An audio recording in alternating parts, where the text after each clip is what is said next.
Alright, there we go. Hello.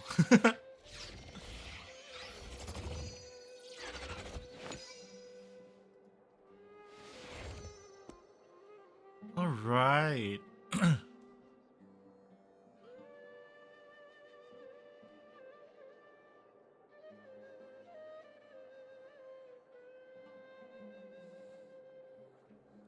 Alright, let's continue.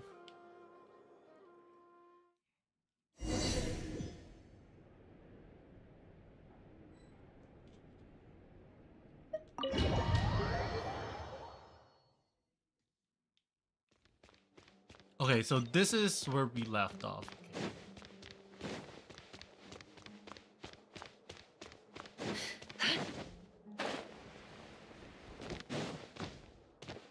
Man, I never thought I'd be seeing Sumeru This term's anytime assignments soon. have been issued already.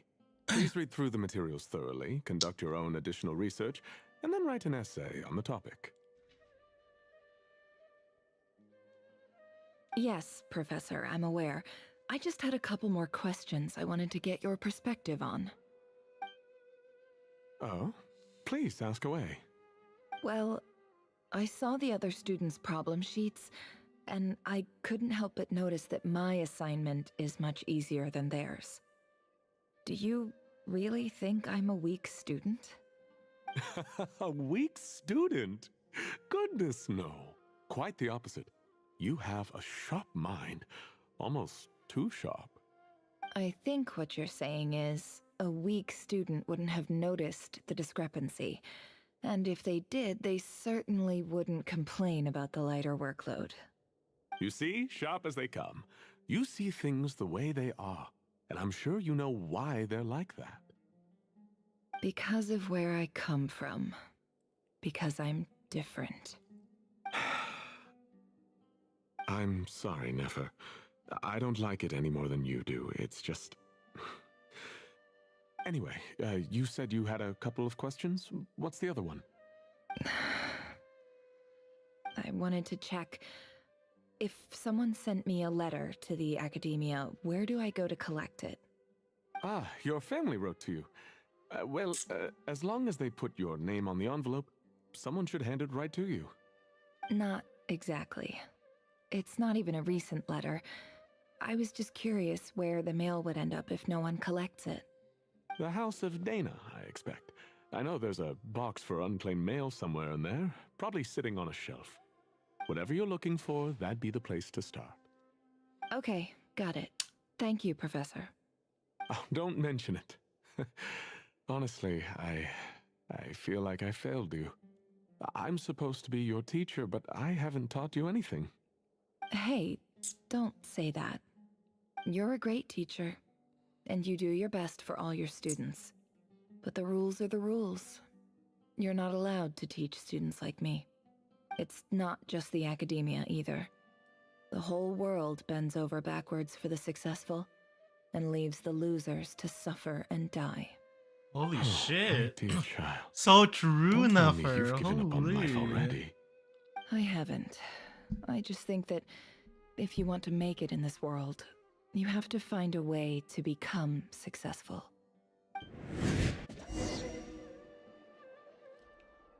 So true, bestie.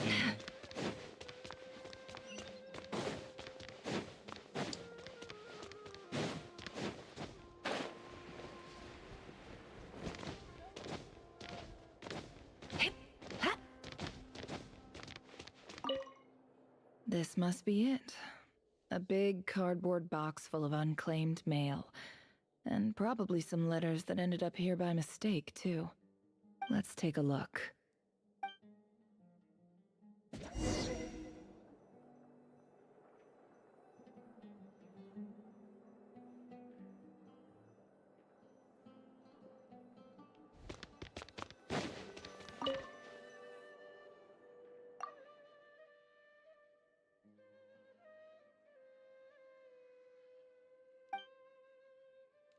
A dilapidation survey from Port Ormos. Looks like it's from a Core of 30 representative. What a strange thought. A bunch of mercs losing sleep over rundown buildings. This one was never even opened. I guess the recipient didn't care what the core of 30 had to say about anything.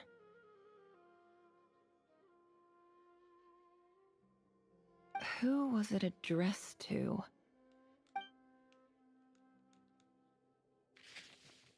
This one is addressed to the Immorta Sage.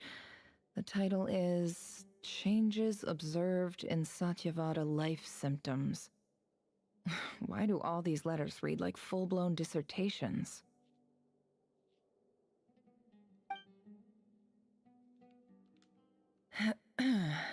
Guided by the incense, we became lost somewhere in the forest. All the barriers between levels of consciousness disappeared as our minds soared around in circles, looking for a branch to seek refuge on. In clinical terms, these symptoms fit the description of incense poisoning. The Immorta Darshan strictly prohibits the use of hallucinogenic substances, but I believe there are still people getting away with it. For example, my neighbor who always breaks out into song and dance after using incense. This seems like something the academia would want to know about. Why wasn't it collected? Wait, what's this written on the back? The note says, "The sender authored this letter while under the influence of mushrooms. I would send it back, but no return address was provided. Stamped by the Grand Conservator of the House of Dana."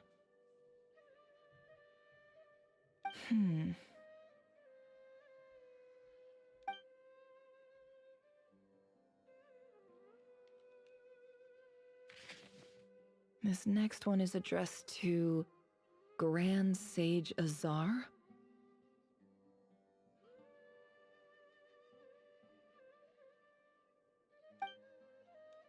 A few words of protest regarding recent changes in Sumeru's educational policy.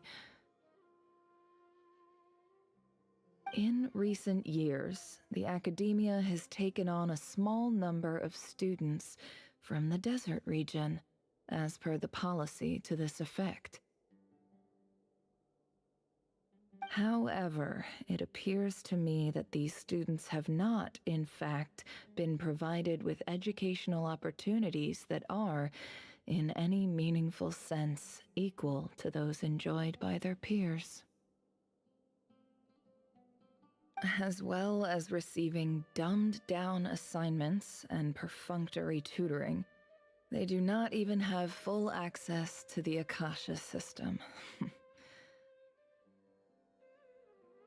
Education is the fundamental purpose of this institution, which should go without saying in a nation whose founding virtues are knowledge and wisdom. I ask you, is the lip service we pay to the policy of education for desert students truly the standard of pedagogy to which the academia aspires? As Grand Sage, policy decisions are your prerogative, but do not forget your roots. You and I were once students too, as was everyone else in this institution. I do hope you will give some serious attention to this matter. I encourage you to discuss issues like this with myself and others, and listen to some alternative opinions. Great letter. Shame it didn't get to where it needed to go. And the sender is... Huh? I didn't realize anyone else even knew how bad students like me have it in this place. So this is where letters from the Sage of Spontamod end up? Nice one, Grand Sage. Really enlightened leadership. Whatever. This isn't what I came here for. Moving on. I'm not exactly holding out hope that a letter sent from the desert would even make it here. But if it did, where else would it end up if not in this box? I can't believe how much discarded mail there is. Must have been years since someone last went through it all. And this is just one box. The whole house of Dana is boxes on shelves. I don't believe for 1 second that any human being has sat down and read through all the documents in this place. Who has that much free time on their hands?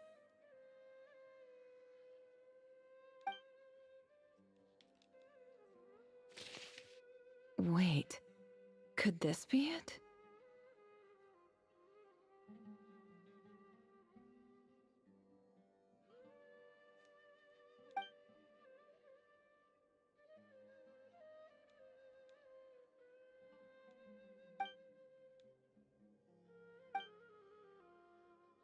Greetings, Halil.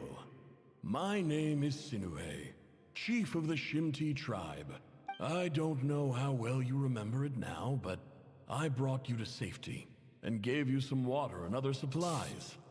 You seemed very pleased and told me your name.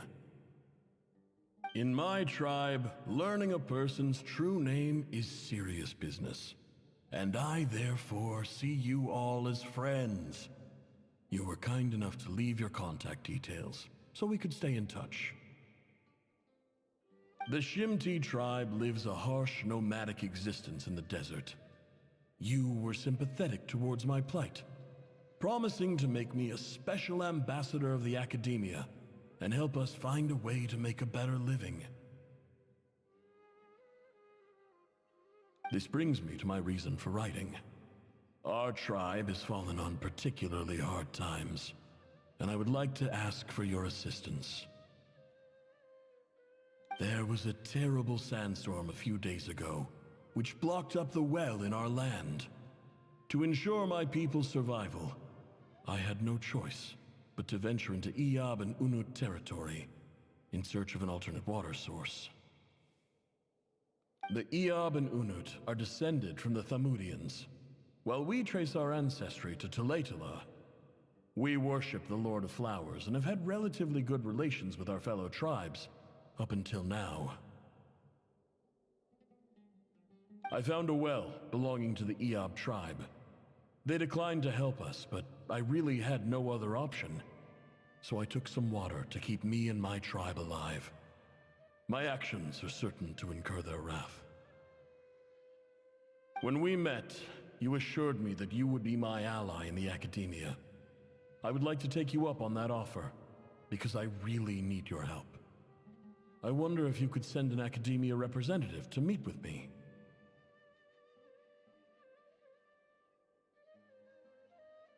That aside, the last time you were here, you mentioned that the academia had started accepting students from the desert, and I told you a little about my daughter, Nefer. We have next to no resources here in the desert, and my power and influence are limited. Would you consider enrolling my daughter at the academia? It's She's a his smart girl. dad. I know she won't disappoint you. Holy shit. From the outset, the academia never took you seriously. Those things they promised were just empty words. I doubt they even remember the name Sinue. And you were so emphatic that your luck had finally changed for the better.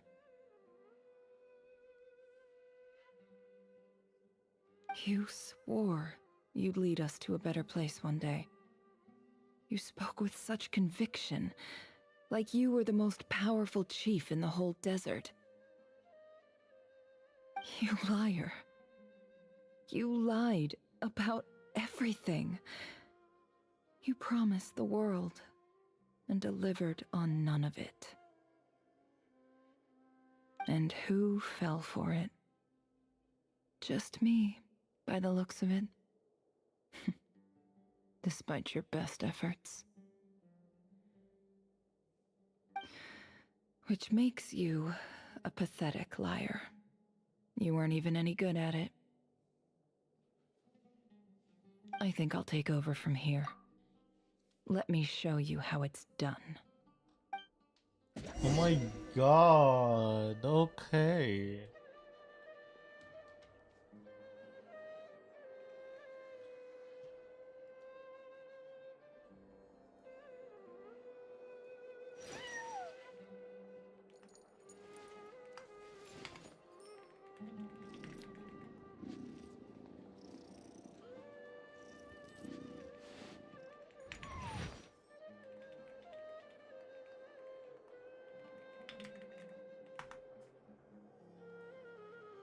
Okay.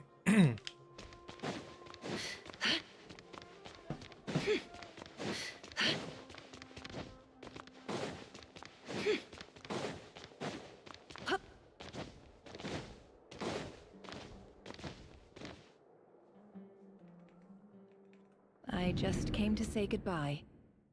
Thanks for everything you've done for me in my time here. Nefer? You packed your bags. Where are you going? I'm quitting. Something's come up in my hometown. Gonna head back and deal with it. Huh? But this was a hard-won opportunity for you.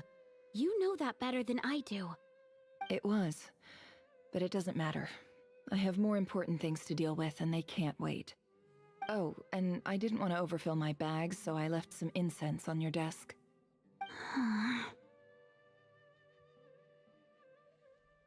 What's wrong? Uh-oh. I thought you liked incense.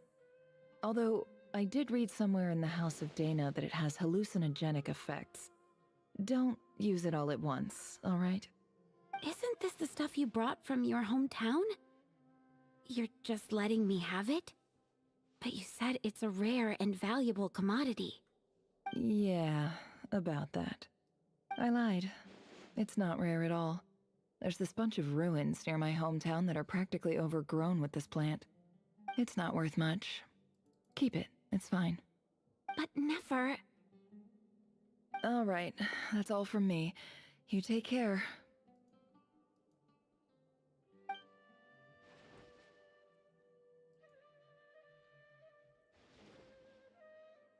Don't forget me, okay? I mean, we're more than just classmates, right? We're friends. Yeah, I'll remember you.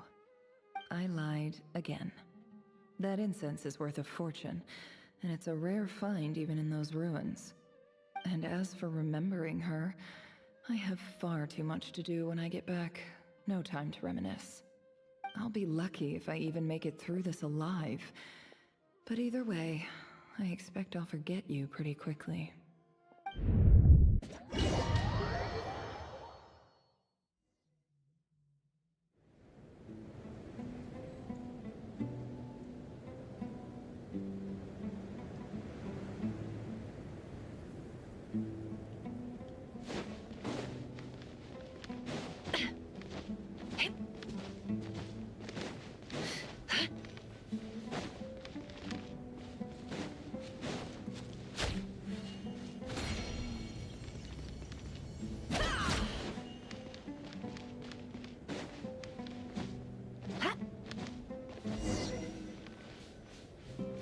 Oh, I thought we're fighting. Man.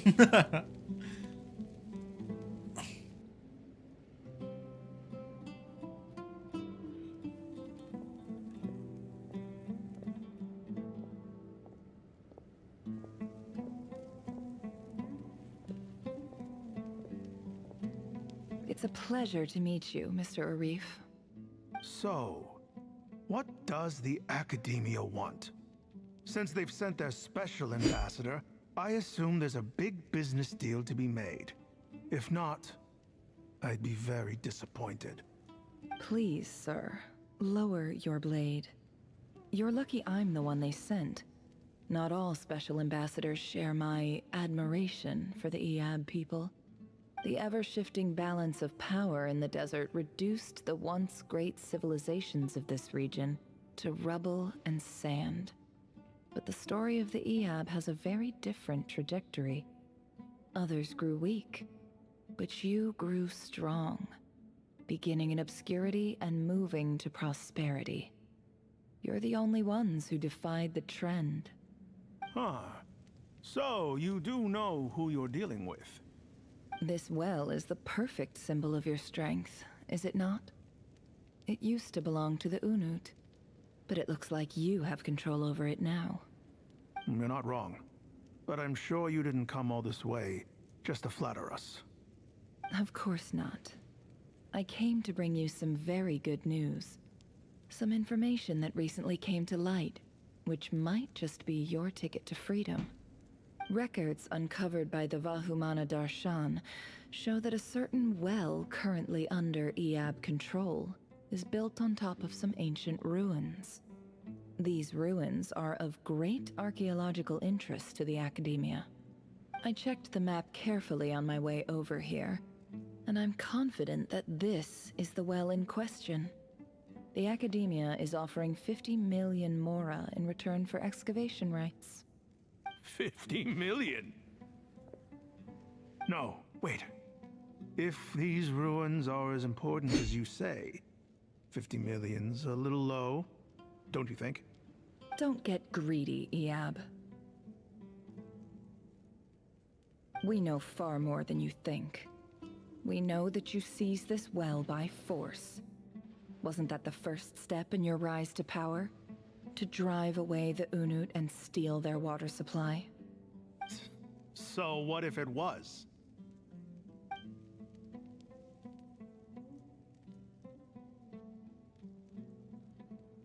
Don't worry.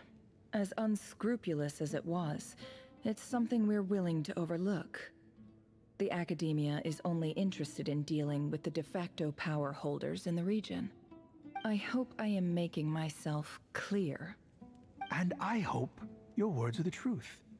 If I find out the Academia is trying to play me, I'll hunt down every one of your people and make you watch as I cut their heads off one by one. I assure you, Chief, that would not be in your long-term interests. You don't want to make an enemy of the Academia. You see how I'm dressed, don't you? I appreciate that you've never been to the rainforest, but surely even you recognize an ambassador's attire when you see it. And what does a barbarian like you have to lose anyway? You really think the Sumeru Academia would bother to come all this way just to lie to you? We have more important things to worry about. All right, I take your point. The Academia is the highest authority in the land. I'm sure you're trustworthy people. In that case, we have a deal. We will sell you the excavation rights. I'd like to thank you, Ambassador. This is good news indeed. Excellent news. In fact, it calls for a celebration. Would you do us the honor of staying a while and enjoying some Iab hospitality? Gladly. I am partial to wine myself, and I trust you are as well. So let's indulge in a few drinks together, in celebration of this momentous occasion.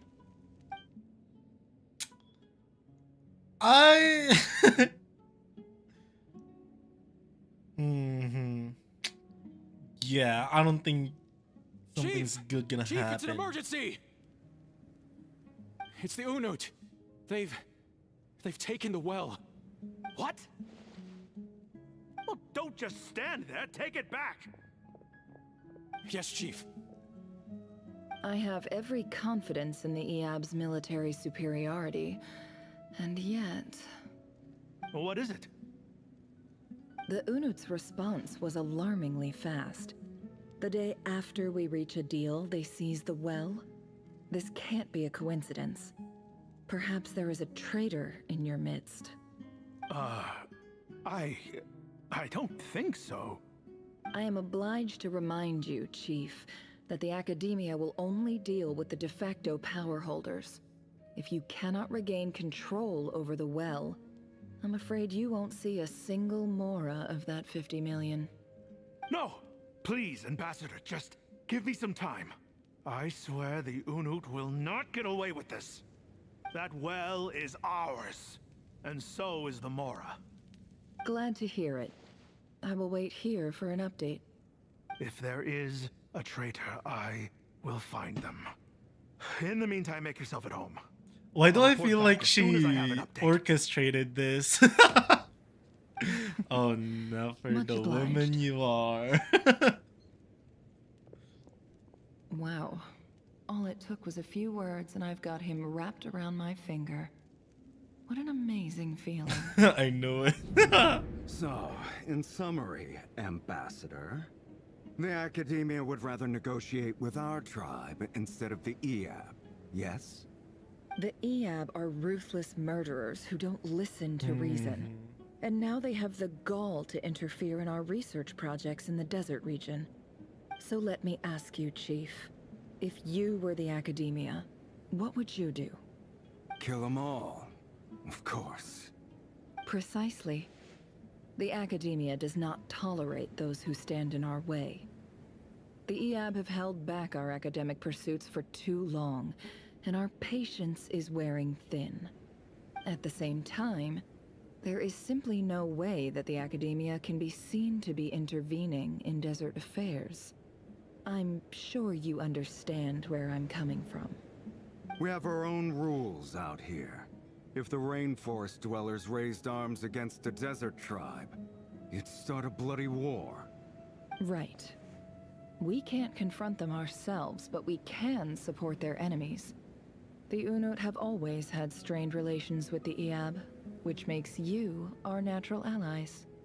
Natural allies. Weren't the EAB your allies once?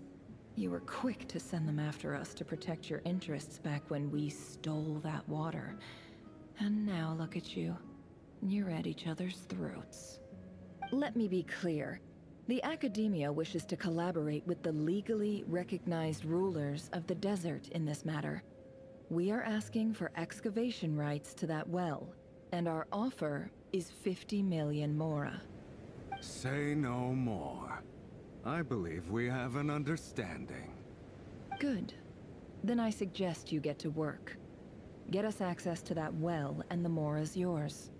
You see, Dad? Lying is easy when you know how. People will believe anything.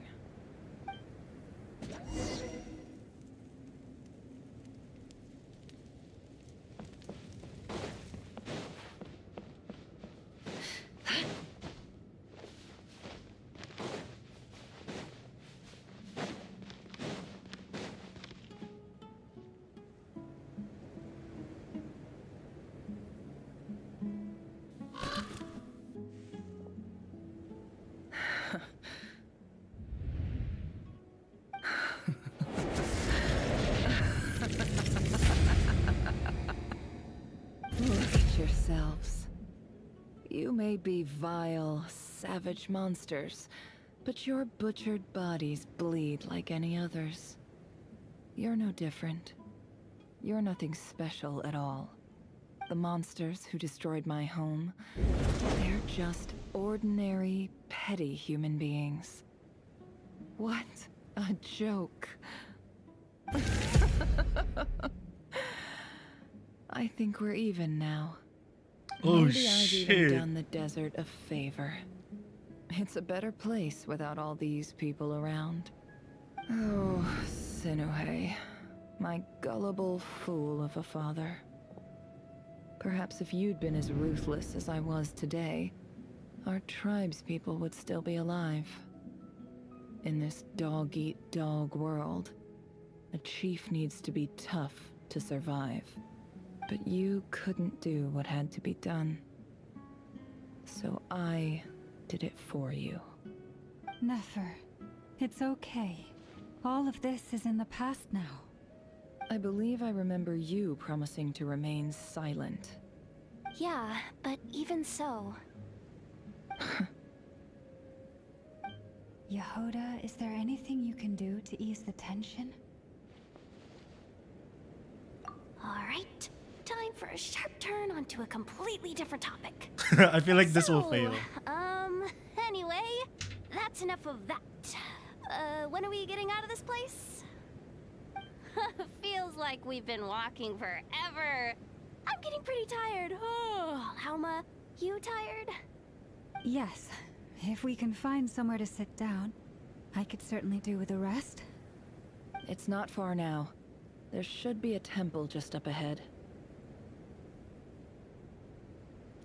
Is this situation about to reach a conclusion? Yes. Really? A temple?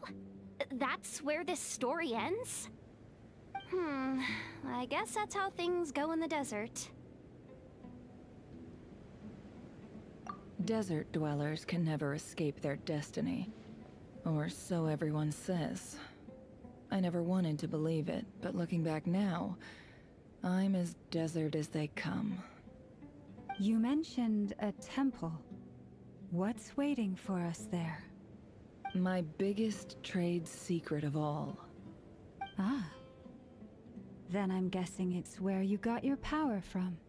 The power to peer into other people's minds. OMG, I wanted to say hi, but I don't want to get spoiled for the know you were Archon. clued Yeah, up on don't any worry other about it. religions. I'm no expert Hello, in the history of humanoid. Sumeru, but since you come from the desert, I hope you are I would imagine doing it well has today. something to do with King Deshret. And the 7 pillars who served him, they are major figures in the desert belief system too. Sounds impressive. I have some friends with connection to this stuff, specifically with Hermanubis. Oh, I'm gonna go, but have fun. General Yes, Mahamatra Sino, have fun the with spirit of whatever you're Hermanubis gonna dwells do. within him. Take care. That's Boss Neff for ya. She knows everything. Sino's hardly a figure of obscurity, but I know about Sethos too. What about him? Is he a big deal or something? Well, he's not a small deal, let's put it that way. Please, this is the bare bone basics. Save the flattery. Thanks for your patience, everyone. I'm sure it's been a lot to take in. With any luck, that's our exit just up ahead. Okay.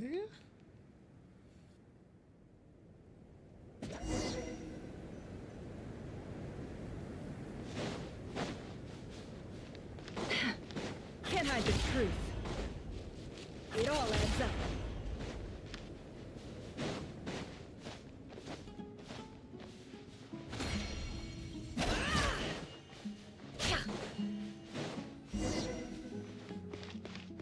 Ooh.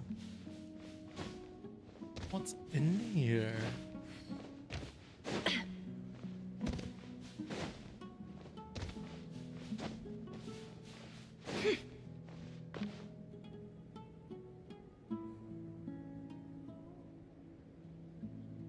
Uh-oh.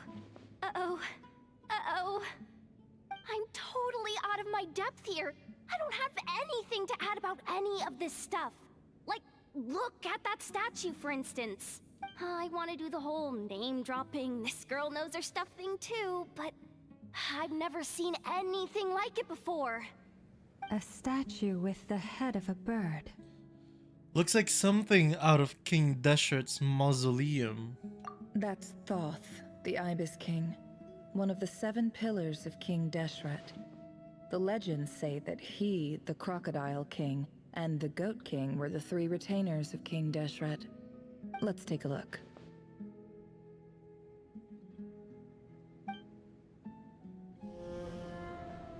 Oh, cinematic.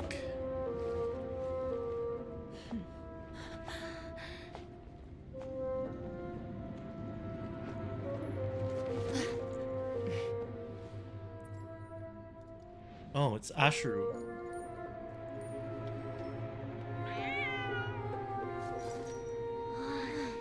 It's just Ashru. So, all is well?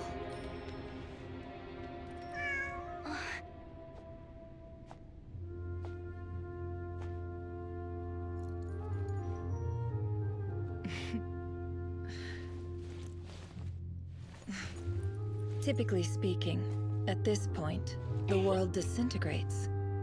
Then we find ourselves back in the outside world. Besides, these are my memories. There's nothing to fear. You're sure?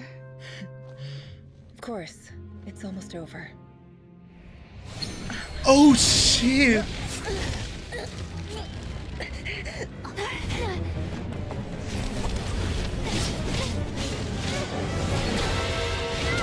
It's fucking Rerear. Never! Hey, hold on!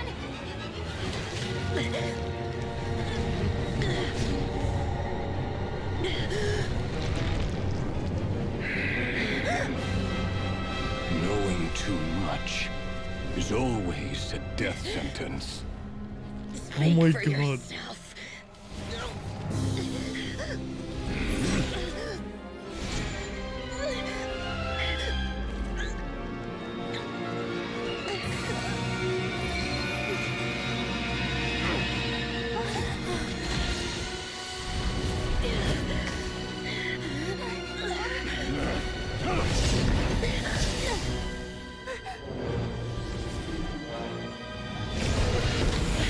Oh my god! Who's this? How repulsive. It's Dane! Oh my god! Wait, is it Dane?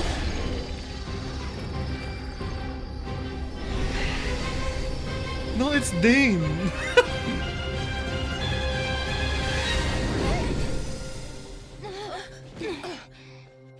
No, it's Columbina! Oh, it's both of them! Oh my god.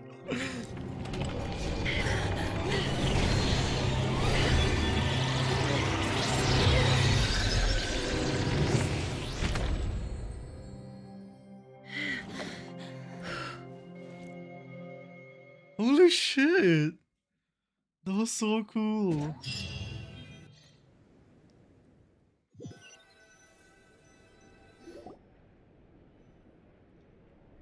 Timed that pretty well, didn't I? You certainly did. Thank you. It's okay. I'm just glad no one was hurt. Paimon noticed you doing something too, Dainsleif. Were you helping get them out? Of course. When I asked Nefer to conduct this investigation, I was not naive to the dangers involved. I had a duty to ensure your safety. Good to know your sense of justice is still intact after all these years. I take that to mean that you saw the truth. That comes as a great relief. I certainly did. And thanks to your help, I also managed to trap RaRHHHhhh inside the chess set. Whoa, really? How'd you manage that? Well, to be honest, I sensed that something was wrong long before we made it to the temple. By using this fragment to probe into RaRHHHh's past, well, the monster formerly known as RaRHHHhh, it seems I alerted him. I was tracking him, then he caught on and started tracking me too. Can't say I'm surprised. But how did he track you through your thoughts alone? That shouldn't be possible. Anything is possible, RaRHHHhh was Yehuda. a secret agent who reported directly to the Vinster King. He is an expert at finding a trail and hunting down his pursuers. No wonder. He infiltrated the chess set, read my thoughts, and built a new virtual chess set inside of it. That's why we weren't able to leave at first. Speaking of your chess set, it's quite a remarkable item. Would I be right in thinking you have some connection to King Deshret? You overestimate me. I only have a connection with one of his underlings, the Ibis King. You all saw how this came to be. A long time ago, the Eab massacred my tribe, the Shimti, in our home village. A few years later, I enrolled in the academia, where some new information came to light. The Unut and the Eab fought a bitter battle over the rights to a well, all for the sake of a non-existent 50 million Mora. The Eab ultimately won that confrontation, but their victory came at the cost of almost every warrior in the tribe. The final blow to the Eab came at the victory feast, when an Unut assassin beheaded their chief right before my eyes. The remaining Eab fled and have been scattered to the winds ever since.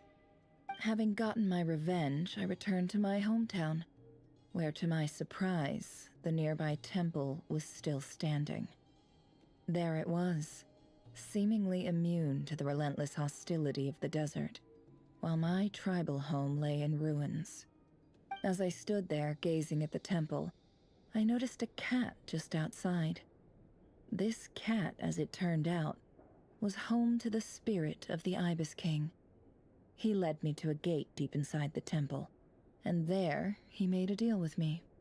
This chess set is my gift from the Ibis King. The chessboard within is made to the same specifications as the one in the mausoleum of King Deshret, and represents his power of piercing analysis. With this chessboard in its container, I gained a certain ability to perceive hidden secrets.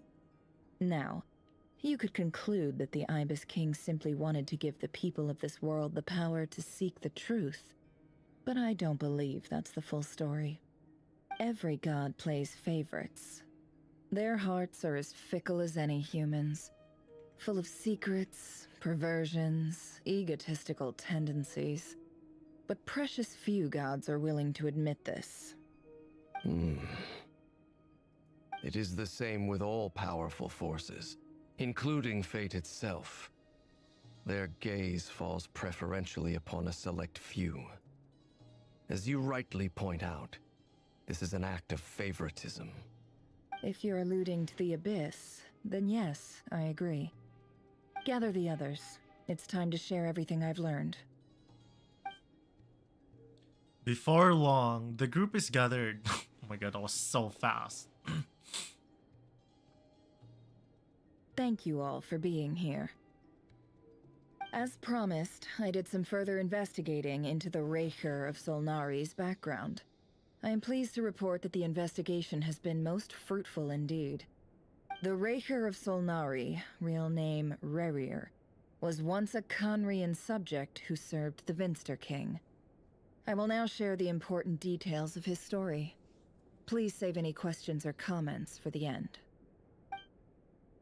Nefer narrates RaRHHHh's backstory to the group. At the Vinster King's behest, he gathered intelligence and assassinated descendants of the Crimson Moon dynasty. Unwilling to take down his beloved, Tholindis, who was secretly of Crimson Moon heritage, he then got dragged into court politics. Vedrfolnir's voice, which spoke to him of his fate, was like a reflection of the moon. Though he could disturb the waters to gain some temporary relief, he was powerless to erase it entirely. In contrast, RaRHHHh's own life was like a reflection of a broken moon. Once the stormy winds of fate blew across the water surface, it was utterly destroyed. Tholindis smuggled away a piece of the moon before disappearing through that mysterious portal. It was passed down through the ages, finally falling into the hands of the knave. But what lies on the other side of that portal? Is it really a whole another world? Tholindis never had the chance to share what she found there. Neither did RaRHHHhh, who followed her in. So that's why he's so obsessed with the moon. A tragic tale, to be sure. But it does not excuse his many transgressions. No matter how much RaRHHHhh suffered in the past, the fact remains that he is what we know today as the Wild Hunt, wreaking havoc upon innocent lives in Nodcry. He becomes more dangerous with each passing day. If left unchecked, it is simply a matter of time before all of Teyvat suffers the consequences. This is a threat that the Knights of Favonius cannot ignore. A question for Miss Columbina. Forgive me if this is presumptuous, but have you ever seen the spatial gateway that appeared in RaRHHHh's memory? Never. But I have heard stories of something called the Moon Gate, and this seems to fit the description. Miss Lama, any thoughts on this? In the lore of the Frost Moon Scions, the moon is believed to hold many secrets. Some sources speak of ancient knowledge, others of a gateway to the unknown. The term Moon Gate is one I have heard before, but as is the case with all of our legends, There are no records of any first-hand witnesses. We cannot know whether it truly exists. Then back to Miss Columbina. As a moon goddess yourself, do you have some idea of where the moon gate leads to? Not at this stage, sorry. I do hold the power of the Frost Moon, and my strength is recovering well. I can sense that the gate would open at my command, but... But there's more to the power of the Frost Moon than that? Yes. A moon goddess has the right to open the moon gate, since it is a path to the moon. But as Nefer mentioned, holding open a spatial gateway takes a huge amount of power. And right now, I need to conserve my energy to fight the RaHHHhhHHhH. I'm afraid this is one mystery we may have to leave unsolved for now. I agree. Better to save your strength. But if you'll humor me for a moment, I have a bold conjecture of my own regarding the world beyond the gateway. I highly suspect that neither Tholindis nor Rarir made it through unscathed. The evidence pointing to this is the fact that the Rahere of Solnari exists in the form of countless fragments. With the abyssal power he wields, no ordinary foe can touch him, let alone tear him to shreds. And yet, the wild hunt proliferates wherever his scattered fragments lie, drawing hordes of monsters to many different locations across the land. So your theory is that Rarir was physically torn to shreds by some powerful force? Hence, why the wild hunt is a distributed phenomenon, rather than a unified one? Makes sense to me. Explains why the wild hunt is so pervasive, and why he's been trying to piece himself back together. He was whole to begin with, and he wants to be whole again. Without the power of the Abyss on his side, he almost certainly would have perished the moment he was torn apart. But the Abyss, much like a curse, has kept him alive. I could not agree more. The power of the Abyss is most surely a curse. It is a compelling explanation, and one that accords with my present understanding of Abyss creatures. Whether the life form in question is primitive or advanced, if a curse has extended its lifespan unnaturally, it will continue to survive in spite of everything. This raises some interesting questions. I will run some experiments, and see if there is any validity to my suspicions. That being said, regardless of whether my research bears fruit, I would like to thank Miss Nefer for conducting such a thorough investigation. Already, it has greatly enriched my understanding of the entity we face. My pleasure, Mr. Albedo. I too hope that the information I have shared today proves useful as we look to formulate the next stage of our plan. Hey! What is it, Dainsleif? You look really upset! It's just... when I think of the man I once knew as Rarir, I struggle to understand why things had to turn out like this. The two of you used to be friends, didn't you? I don't know if these words will bring any comfort, but my heart goes out to you. Mine too. We can never know all the hows and whys of the way things are. The moon and stars are full of untold secrets and lies, and the skies are host to many more mysteries than these alone. Yet, none of that can begin to compare with the complexity of human life. Those are the first comforting words I've heard in a long time. Thank you, both. Well, I think this is a good place to end today's meeting. I'm sure Nefer needs some time to recover. She's been through an awful lot today. That's very thoughtful of you, Lama. Of course. Sounds good to me. Take some time to rest and digest before we reconvene to nail down a plan. Back at the hotel, you sit with Paimon for a while and discuss what lies ahead. Hey, is this a bad time? Hope I didn't kill the conversation.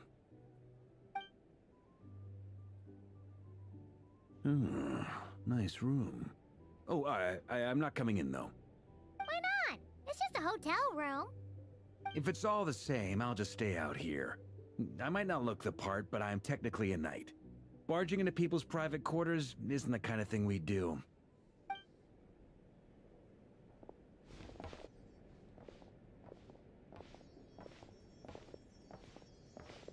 Anyway, Nefer went back to the curatorium to get some rest. But before she left, she shared some things with me that I thought you should be aware of. Firstly, although she managed to trap the Raker of Solnari inside her chest set, there's no guarantee that the power of the Ibis King is any match for one of the 5 sinners. Their powers are beyond our comprehension. It's only a matter of time before he finds a way to break out. We have to come up with a plan and take care of him before that happens. Honestly, my mom figured that might be the case. So, how long have we got? Well, I asked her that same question. She talked for a long time, but for the most part, it seemed like she was trying to convince me how precious her chess set is. What a long and storied history it has. It felt like some kind of sales pitch, you know? The kind where you end up handing over Mora against your will? Anyway, after all that, she finally answered the question. 2 days, at most. 2 days? Holy moly! Can we even recruit enough help in that time? That remains to be seen. Which brings me to the second issue. Dainsleif is obviously conflicted about this whole thing. But given how little time we have, there's no way we can pull this off without his help. You have some history with him, right? Do you think maybe you could talk to... Great. I'll see what I can appreciate do. it. All right, on to item 3. So, Albedo, Durin, and I put our heads together and came up with a plan. Can't promise it's gonna work yet, but at least it's a start. We figured we'd bounce the idea off you first. We'll explore it further once everyone's recovered. Oh? Please, ask away. Oh, Paimon's dying to hear this. All right, so here's what we're thinking. In a hushed voice, Varka lays out the current plan. It's a shocking plan, but nothing can faze the greatest traveler and trustiest travel guide in Tevat. It doesn't take you long to get behind it. We felt a little uneasy about roping you into this. I mean, firstly, you're not locals, and secondly, none of us are your boss. You're well within your rights to refuse if you so choose. Roping us in? Why would you even say that? We know the stakes here. It's all of us against the RaHHHHhh of Solnari, or none of us stand a chance. I choose my words very intentionally, I'll have you know. I like to think there's an art to striking a down-to-earth tone even when the stakes are through the roof. Sir Varka, I have a few thoughts about this plan. I'm all ears. I think we can be more flexible with how the roles are allocated. In my view, the most sensible lineup would be like this. Oh my god. Give us more info! But if that's how we're going to approach this, you'd better make sure you're ready. To be clear, I don't doubt your abilities. Far from it. I just want to make sure. Are you really willing to take all this on? I want to do everything within my power. The RaHHHhhh of Solnari is a truly fearsome opponent, and if I do my part, it'll greatly reduce the risk for everyone else involved. Well, that tracks with what I've heard. Jean's mentioned in her letters that you're so diligent it's almost abnormal. As in, most people weigh up the risks and rewards in situations like this. But you seem to just march towards danger without a moment's hesitation. Of course, everyone appreciates a fearless pioneer. But all that aside, I'm the Grand Master of the Knights of Favonius, and you're our honorary knight. I want to make sure your courage doesn't come at the expense of your safety. Thank you, Sir Varka. I should be the one thanking you. It means a lot to have you on board. I'll give some serious thought to your suggestions.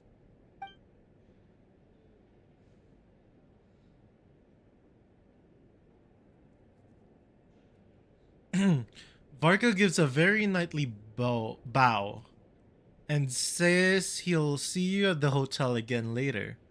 He has arranged for everyone to meet and finalize the plan of action. In an effort to lighten the mood, he booked out the hotel for this meeting so you could all chat over a drink. As the moon rises in the sky, you and Paimon leave your room, discussing whether Paimon has any other options than fruit juice.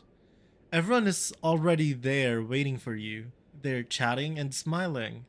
Clearly, the rest has done them good. As well as the existing crew, some unexpected help has arrived.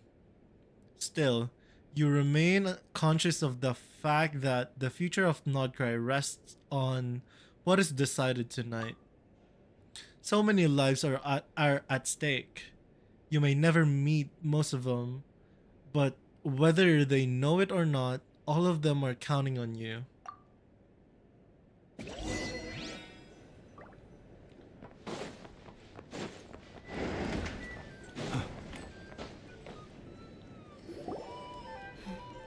This is a thorough plan, but I do have one last question before we take action. How can we be sure that our enemy won't leave the designated area? Great question. Albedo's been hard at work analyzing RaHHHhhhh and the Wild Hunt's behavioral patterns. His conclusions are as follows. Firstly, from the earliest known confrontation until now, RaHHHhhh has never displayed any ability to manipulate the dimension of space. So it's unlikely he has any power in that domain. Secondly, he seems to have a particularly strong vendetta against our group. If we put him in a fight-or-flight situation, he'll choose to fight every time. Thirdly, finally, and most importantly, he is consumed by hatred, both for the moon and for his enemies. Turns out, we tick both of those boxes. We have a reincarnated moon in our ranks, and a spy who accessed his private memories without permission. He'll be baying for blood, not looking to escape. As someone who's had their fair share of interactions with the Wild Hunt, those all seem like valid observations to me. Understood. Then I will defer to the verdict of the group. Well, everyone, that's the plan in full detail. Albedo and Durin are carrying out their part as we speak. Plan approved. Scheduling. Okay, any firepower you need, I got you covered. Let's light this baby up.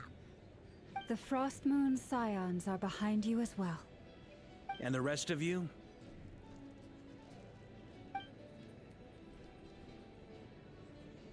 No objections? Even Dory's here.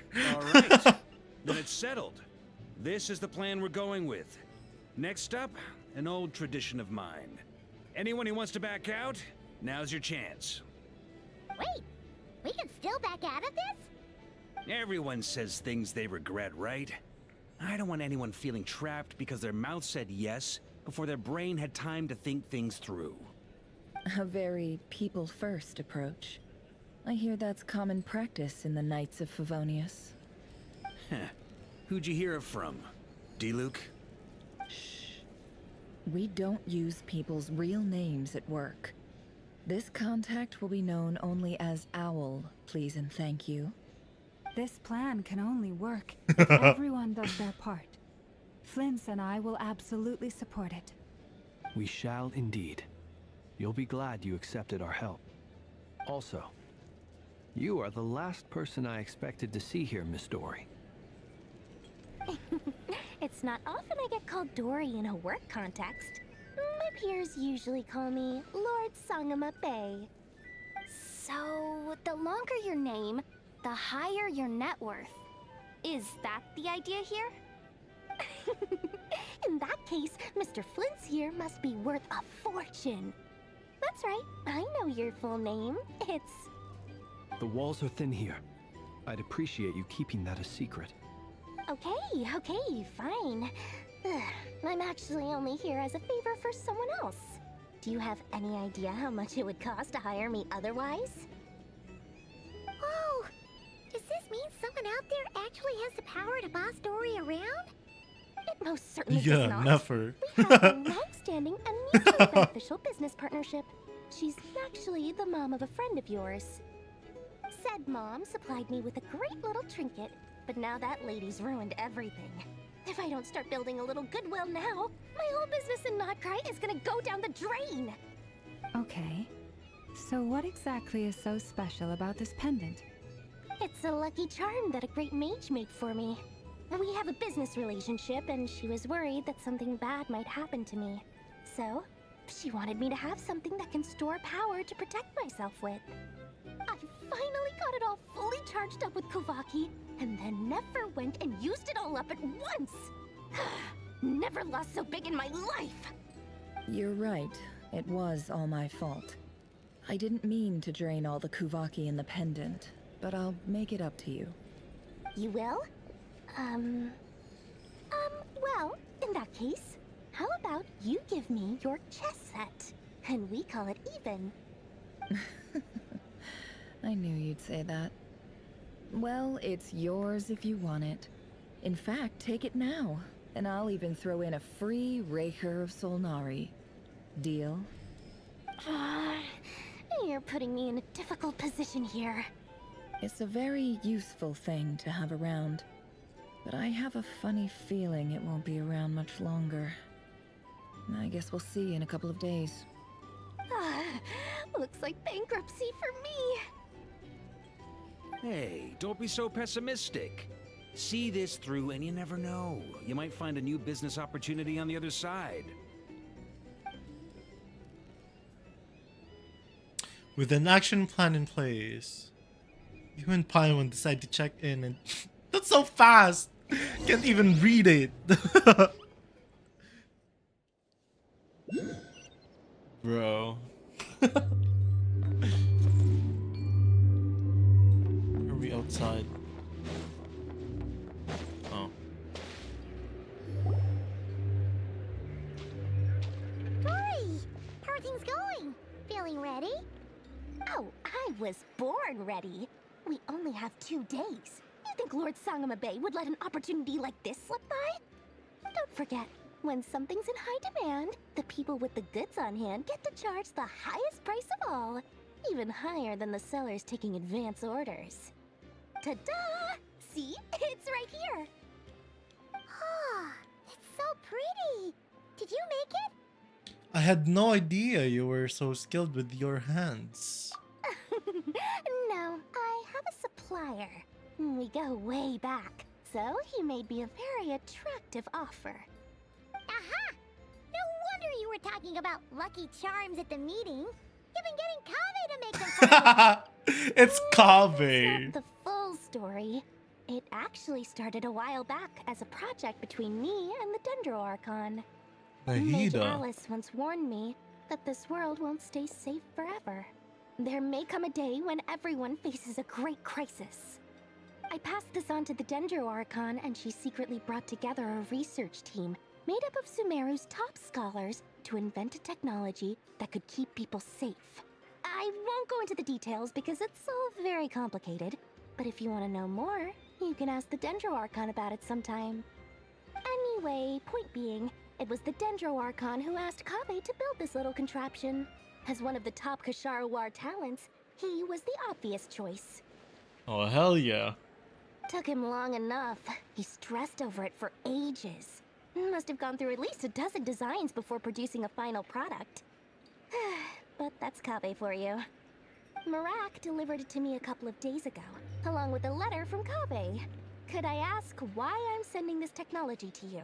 What's your proposed use case? Has it been approved by the relevant authorities? So nosy. My fault for sending him the research permit to begin with. Surely Nahida must have told him you were involved in this project. He was probably just nervous because you're always so secretive about your business. Could be, could be. Anyway, I just replied, let's hope there never has Hello, to be a use Hayato. case, because it would involve Hello, grave hello. danger. We're continuing the It quest sounds like he was just being cautious. from Probably yesterday. not responsible as the one who made it. Or maybe he was asking as a favor for his housemate. He's done that before. Not sure why, though. His housemate doesn't seem to really care that much about this kind of stuff. Either way, all's well that ends well. I'm just glad to finally have my hands on the product. I wouldn't want to be without it, given the potential dangers that lie ahead. Huh? What does that look mean? Paimon's just super surprised. This must be the first time we've ever seen you actually get serious about something. This is not the Lord Sangama Bay we're used to. Well, a long time ago, I made a promise to myself. I promised that I was gonna live every day of my life with a big beaming smile. Obviously, Mora plays a big part in that. But there are always gonna be times in life when you have to give something back. That could mean paying back a debt, returning a favor, or showing some kindness. Alice has been a huge help to me over the years. She was the first investor I ever had. And I want my investors to know that Lord Sangama Bay is the best in the business. And more than that, no one knows what the future will bring. Whatever happens, I want to make sure the Dendro Archon and all of Sumeru is prepared to face whatever comes. So back to the pendant. You never intended to ask for it back, did you? Oh, that? I was just making sure Nefer and I are square. Don't be thinking it was some sort of benevolent act. I'm no saint, so don't treat me like something I'm not. My priority is doing the business that I want to do. So long as my conscience lets me, but it usually does. That's the Lord Sangama Bay business model. Alright, if you say so. I do say so, and that's the whole point. I'm a businesswoman. Don't go trying to figure out what kind of person I am. You'll exhaust yourself. Much easier for everyone involved if you just take my word for it. Oh, and could you two help me get this stuff where it needs to be? Thanks so much. You're my favorite assistants.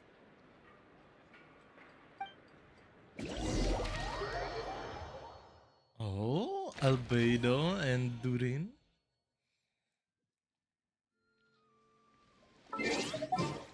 Change characters. We're bringing the Hydro Archon today. Oh yeah, by the way, I got her sword today as well, so I'm standing at R3. I'm aiming for R5, but I don't know if I can. Yeah, here's our Farina with R3.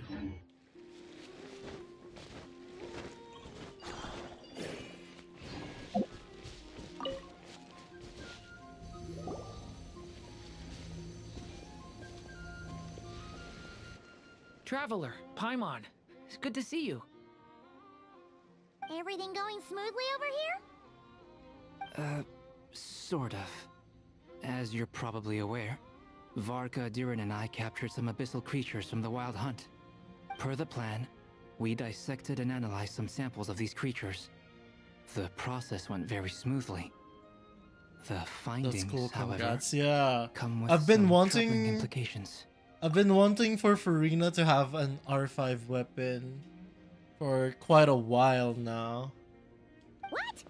You can actually Yeah, dissect hopefully. the Wild Hunt? That depends on your definition of Wild Hunt and dissection. But hopefully I can get it to R5 this patch.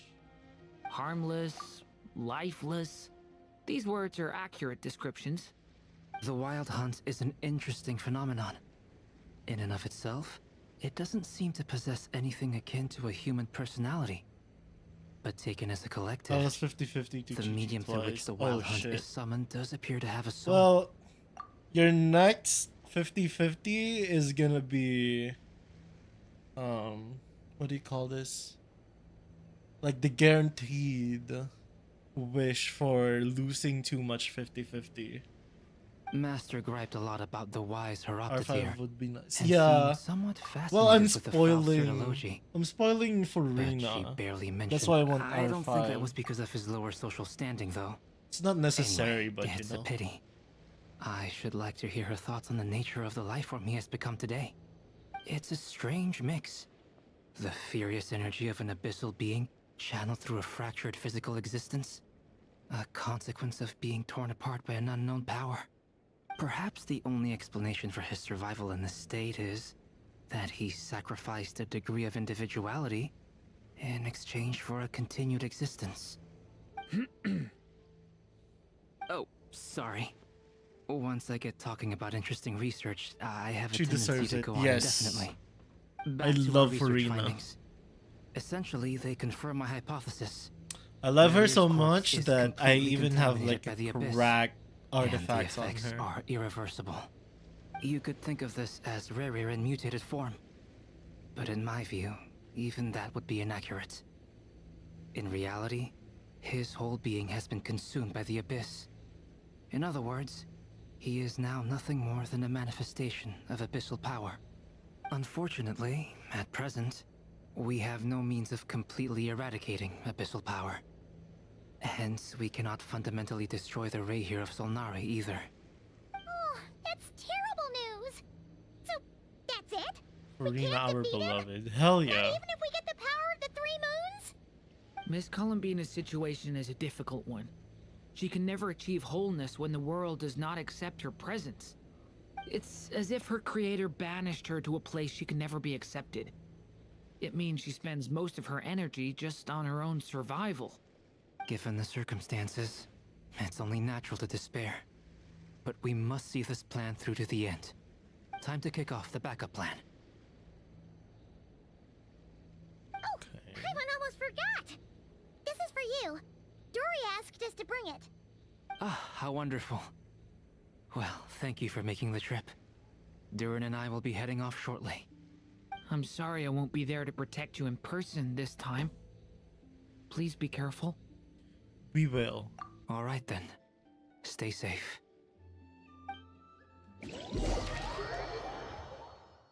Oh, it's Varka and Lauma.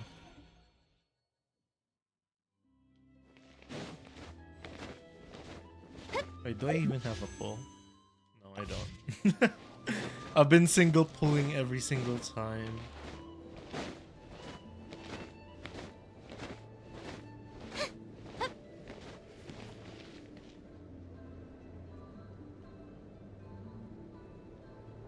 Miss Lauma, is everyone here? Yes. The fate of my flock is in your hands, Grandmaster Varka. Please keep them safe. My lady, what are you saying? Within the next 24 hours, we will face the biggest crisis the world has ever seen. This is not a burden that we deserve to bear, but I believe that we reap what we sow in this life. So I intend to act. I must do what I think is right. For me, that means fighting for the future of Nodcry. This gentleman is the Grand Master of the Knights of Favonius, Varka, Knight of Boreas. In my absence, please follow his lead. Hey, everyone. Guess I should introduce myself. Well, to start with, I know my way around a battlefield. Why is he laughing like that? He sounds like my uncle. Biggest strengths are honesty and hard workingness. Anyway, point is, I don't intend to let Lauma down. I'm gonna do everything in my power to keep every last one of you safe and sound. Okay, Columbina and Dane's leave. Shit.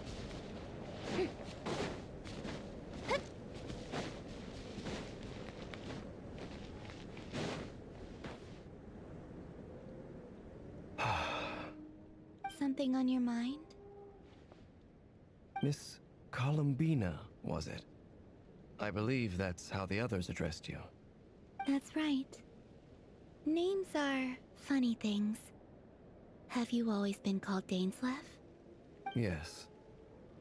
I take it your own name has a more complicated history. Uncle I Varka, have exactly. a different relationship with names than other people. To be honest, I'm not even sure that Columbina is my name. At least, not in the same way that Dainsleff is yours. But it's what everyone calls me, and I go along with it. A lot of my life has been that way. I get so used to things that I forget to question why they are so. I never used to think much about where names come from, or what they mean to people. Maybe Something's wrong with me. You're different from other people. I sensed it the first time we met. You're more perceptive than most. I'm sure your long life and rich range of experience explains that. Do you ever find yourself missing Conria, Mr. Dainsleif? Difficult to answer. I have dreamed of the past many, many times. Sometimes I'm fighting tooth and nail. Hey, Other let me times ask you I'm something. Do you accept lying on the fan ground, arts? defeated. I'm fine with it. Yeah. Yeah. It's up to you if you want to do them. I don't recall any happy moments from that time. It has been too long. Is that because hatred survives longer than love and affection? That would not be for me to say. I make no excuses for the grudges I bear. But whatever the reason, I remember little that was beautiful or sentimental. Thank Great, you yes. for your help with the RaHHHhhhh situation. Yeah, I don't Without I your don't efforts, mind I any never could have any learned kinds the of hidden fan truth arts. of his story. Just as long it doesn't depict me as some kind of like rotten personality, or like, you know, like a pedophile or something of sort. You can do whatever you want. You're welcome. I know he's your friend. Friend? He betrayed me. And I never really understood what he was going through in life. Some friendship, that is. Okay. So, do you plan to fight him with us? You see, you're torn. Now you know what really happened. You see the things he's done in a new light. I need some time. Of course. I completely understand. Anyone else in your position would feel conflicted too. Actually, I went through something similar myself recently. Something happened that changed my perspective on a situation. A situation I took for granted at the time, but now I feel very grateful for it. I really like to mean draw. the So harbingers yeah. who still support you, okay. even though you've left the Fatui. Feel free to drop your Yes. Twitter handle. I'll I follow. always thought they were only I helping me because love harbingers are viewing, forced to work together. Viewing But then arts I and abandoned stuff. them. A warrant was even put out for my arrest. And even now, they still support me.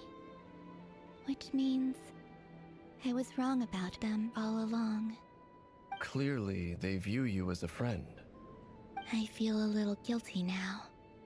I regret not seeing her help for what it was, and not treasuring it. I'm not that active on Twitter though. I see the guilt that you're feeling now, because I feel it too. Local. Alright, Hopefully, I'll check it. talking about it will do us both some good. Have you noticed that the Traveler and Paimon are over there?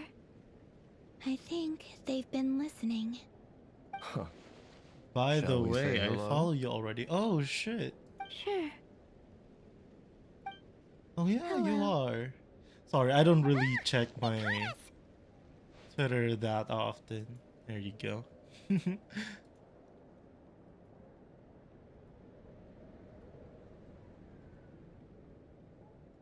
I don't know what to post in that app.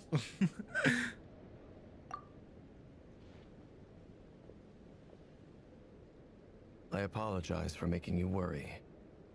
No doubt Someday you I'll wish be to know active where I in there. stand on the plan to take down the RaHHHhhhh of Solnari. I'm afraid I need a little time, but I will seriously consider joining you. You will? Oh, thank you so much! Everyone will be so grateful to hear that! They needn't be. This was something that I was going to have to face up to eventually. That doesn't matter to them. They're grateful to you regardless. You can't control their gratitude, so just accept it. And then, have a think about whether you're willing to join us.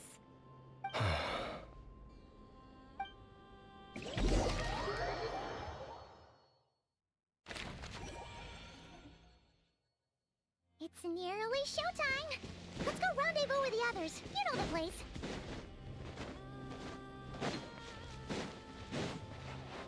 Alright, seems like we're gonna fight him already. Or in a few days.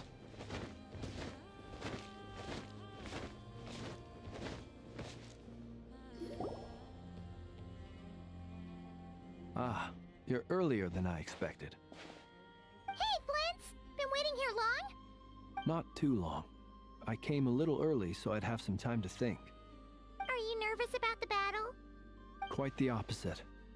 I'm reminiscing on my past battles. When I was awakened by the Ratniki, I had not touched a weapon in many years. I felt like the battlefield was not where I belonged. But after waging war against the Wild Hunt for so long, I came to realize something. A life of absolute peace is simply not a possibility for me. My restless flame indicates that somewhere inside of me, there is a deep yearning to root out the evil in this world. Ooh, that doesn't sound like such a bad thing. I agree.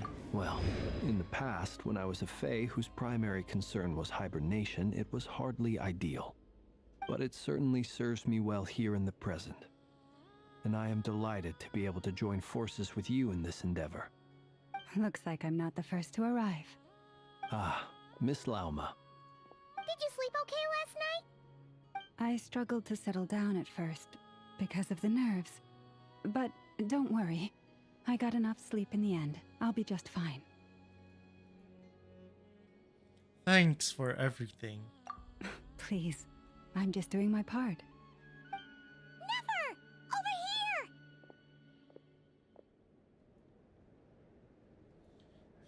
The goods have been delivered, and the backup plan is underway. Aino asked me to relay a message. She said Anefa will be on high alert and keep a close watch over all secondary districts where defense is required, providing support as necessary. Meanwhile, Aino herself will provide range support to us directly, using her latest invention. Excellent. My thanks to all involved. The chess set's looking a little unstable. It won't hold him much longer. We should be prepared to engage at a moment's notice.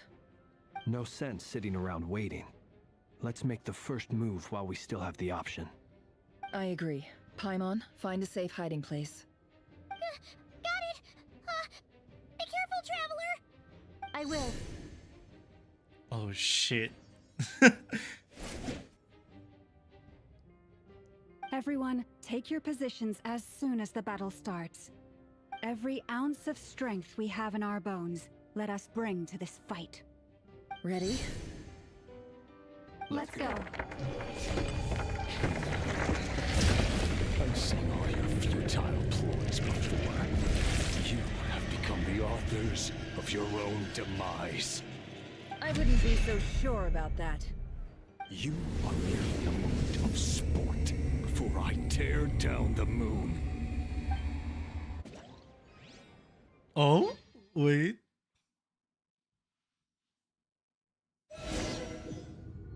Oh shit. Stay on your toes. Yep, you too. Let me help you guys.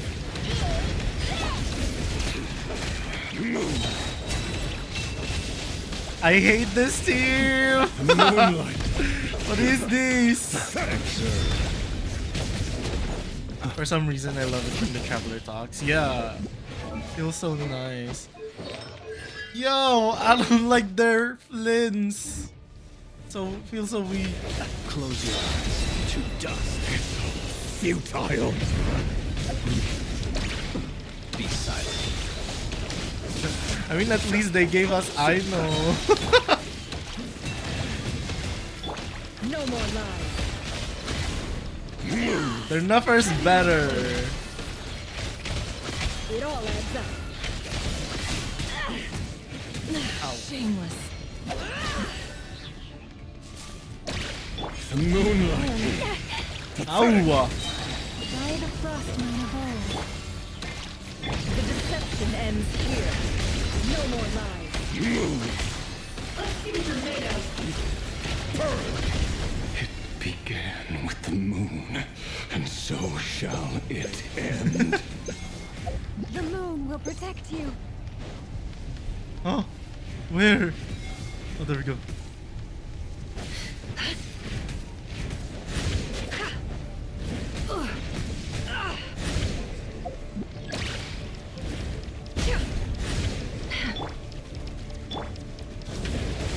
Observe. Oh, oh my god. Come here. When will it be as you foretold?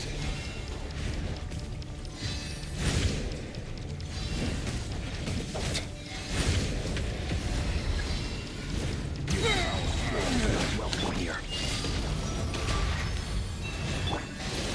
Unravel.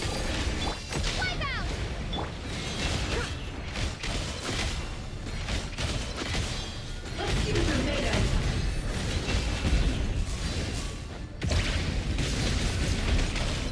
Move.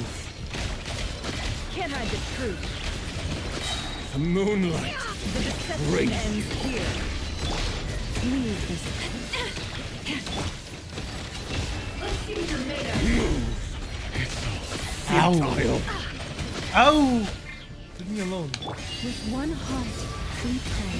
You hope it. It all adds up.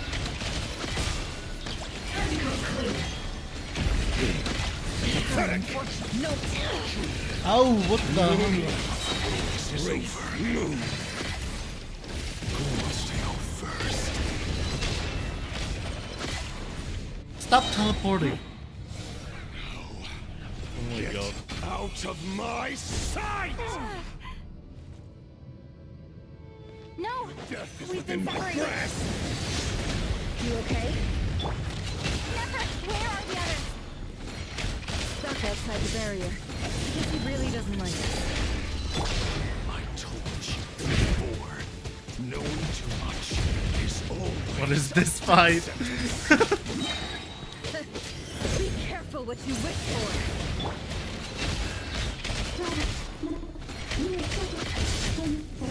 Mama! Can you hear me? Silence. Voices are coming. Ow. I need to focus. Stick to the plan. Remember my most important task. Just stand in. I can solve it long enough. The moment. Have a shield. It's not gonna do much, but it's a shield. It all adds up.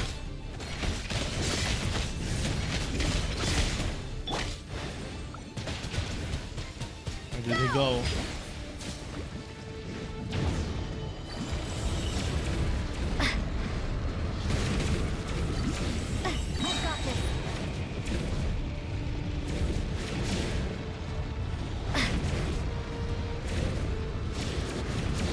Wait, can I not die? I have a shield. Oh wait! Wait. Oh, I'll be fine. The shield's broken. I can't keep this up. Stop moving! Your death is within my grasp. Ow. Water jet! What? They even changed my traveler? Yo, that's why. I have a good build on traveler too.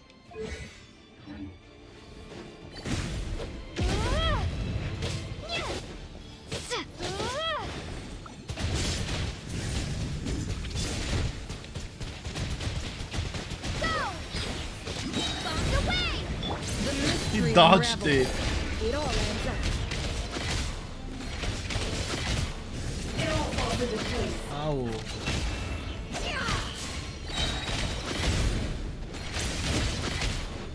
It all falls into place.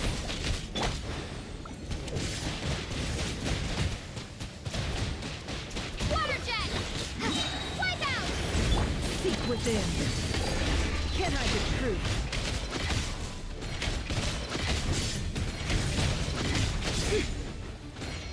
No more love. Yeah. It all falls into place.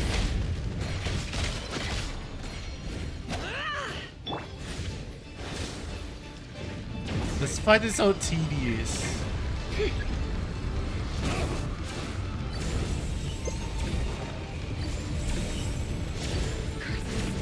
There's no other way.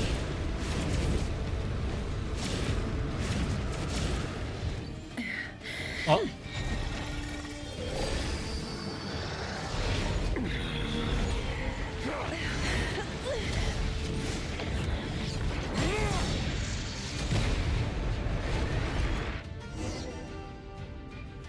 The only way to defeat RaHHHhhhh is to borrow his own power. That means Columbina will have to disappear while you two bear the brunt of his attacks. You have to hold on. Find a way to keep him focused on killing the two of you.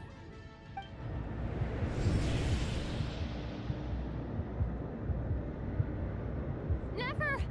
Your eyes are bleeding. Soon you will be powerless to resist. And then, I will reduce you to dust. But that dust will plague your memories. Come on.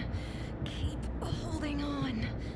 Oh shit. Tricks up your sleeve. Let's see them. As entertaining as they are, you've backed yourself into a corner. You don't fool me. I see your fear clear as day. I have to stoke his rage. Make him unleash everything. You fear what you could never defeat. You fear the thought of never being able to save your beloved.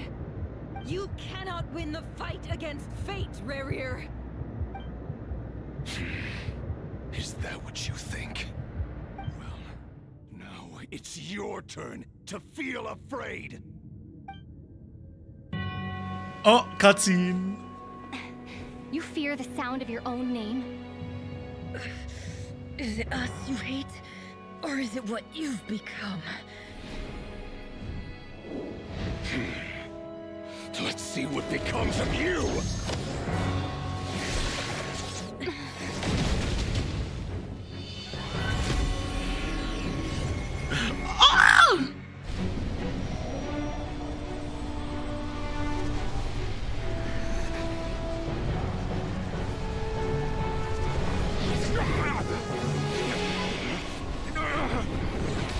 What's happening?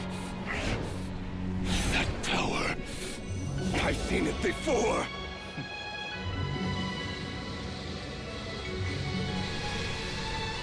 Is the son of gold. His power is on another level. We'll need to use an alchemical array to convert his power into a usable form. Then quickly channel it into Columbina, rendering her powerful enough to compete with him. I'll join you. I can help. If I release enough abyssal energy into a confined space, it'll create a potential difference, allowing us to extract a huge amount of elemental energy.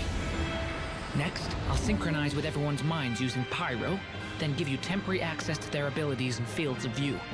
But it won't last long. Can you see? Well enough.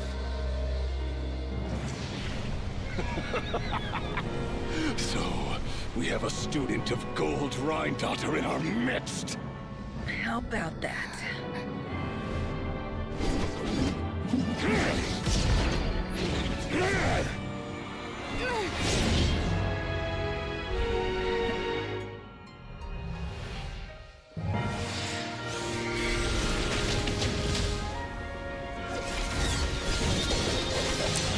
Oh my god.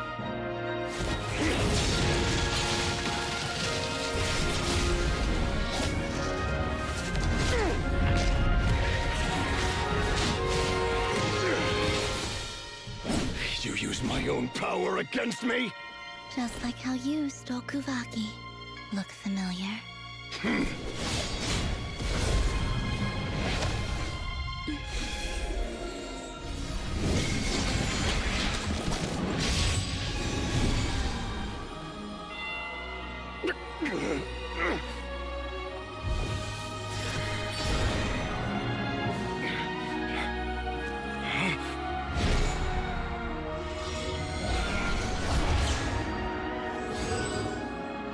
Don't you realize you don't have the power to hold that gate open?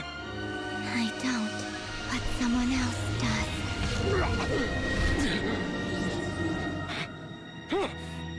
Goodbye, RaHHHHhhH. Oh shit! Yo! We won. Not for long, Columbina. I've played this game before. Oh shit! That was so good.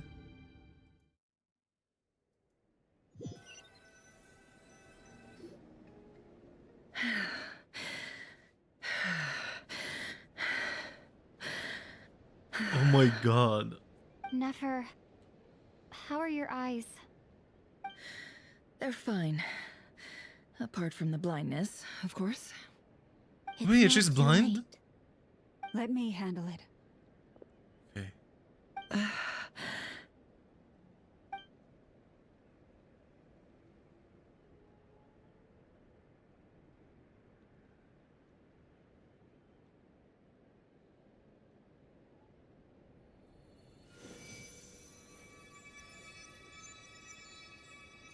Miss Nefer, it's not like you to lose your composure. That was the most reckless thing I've ever seen you do. Reckless how? The situation was critical. Our lives were at stake. We had to do something. Even so. Okay. I guess you're right. Under the circumstances, it was a wise decision. You traded your eyes for an incredible victory. In business terms, I suppose that's a huge return on investment. I'd be hard-pressed to argue otherwise. Still, I don't like this outcome, and I don't want you to lose your sight for good. People suffer when they make sacrifices they shouldn't have to make, whether that means faith, strength, or in this case, your ability to even see. I had hoped you could win without sacrificing so much as a single hair on your head. Thank you. Really. All done. Don't try and open your eyes just yet. We'll see how you're doing in a couple of days. Until then, please follow your recovery plan to the letter. I'll send full details through Yehoda. For now, just get yourself home, relax, and rest. My dear friends, we have fought bravely and achieved a spectacular victory. A dark cloud has been lifted from the skies of Nodcry. All in this land will be grateful for what you have done. The moon will remember this day. Thank you both. Yehoda shows up and helps Nefer get home, and you, of course, have Paimon to escort you back. The sight of Nefer navigating the road with her eyes closed is a new one for you. She proceeds cautiously, but as her silhouette disappears into the distance, you notice she seems almost smug. There's something I want to let you know. What is it? When Durin connected everyone's minds so I could access their powers, I also felt everything they felt. And since Nefer's eyes were injured, my eyes are hurting now too.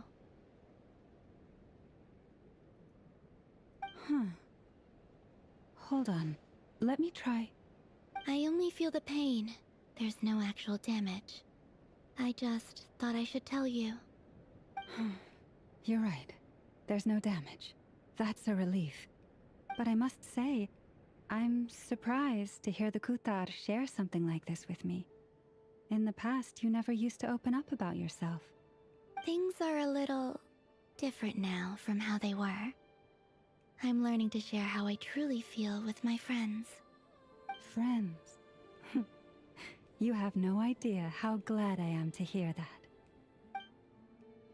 You can't help but break into a smile at the word friends, as a warm and fuzzy feeling fills your chest. One by one, your fellow teammates report in to inform you that everything is under control, At Lauma's insistence, you lie down. You fought on the front line against RaHHHHhhH and now you need rest.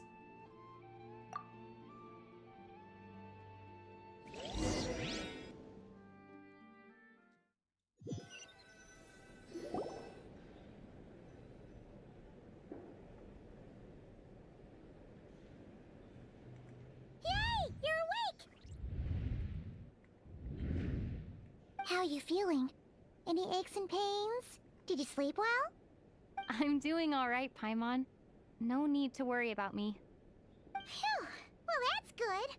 Paimon's been sitting on the edge of the bed worrying about you for ages. You slept a whole day and night.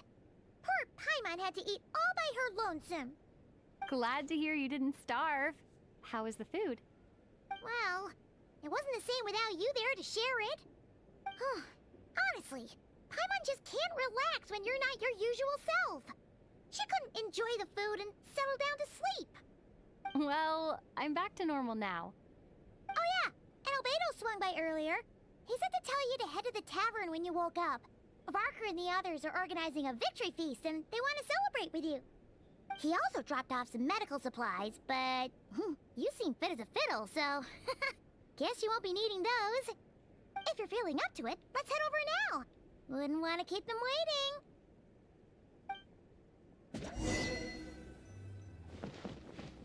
Let's go.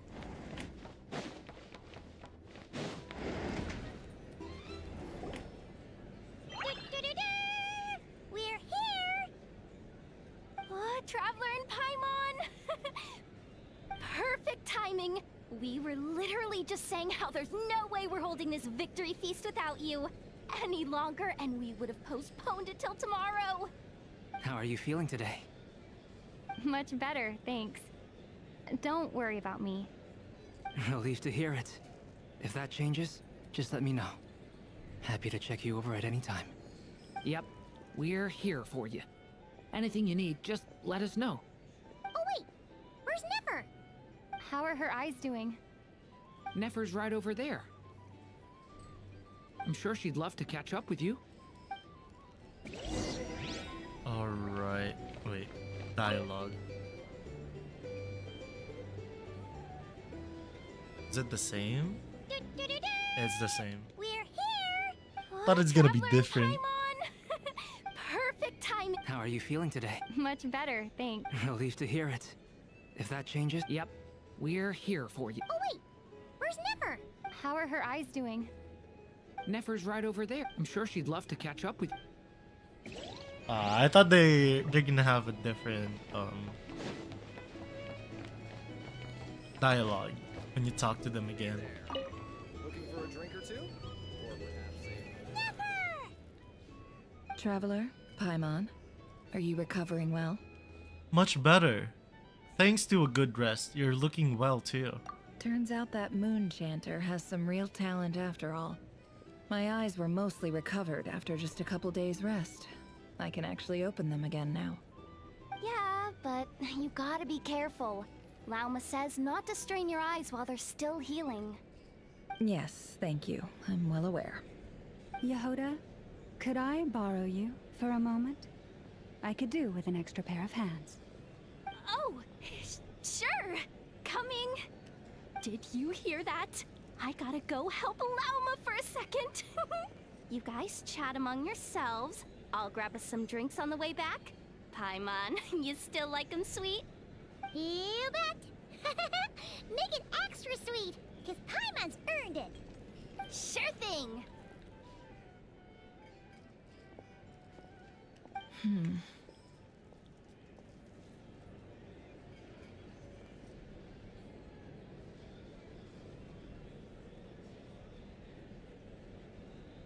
What's on your mind? The Raker of Solnari. Kind of a snake, don't you think?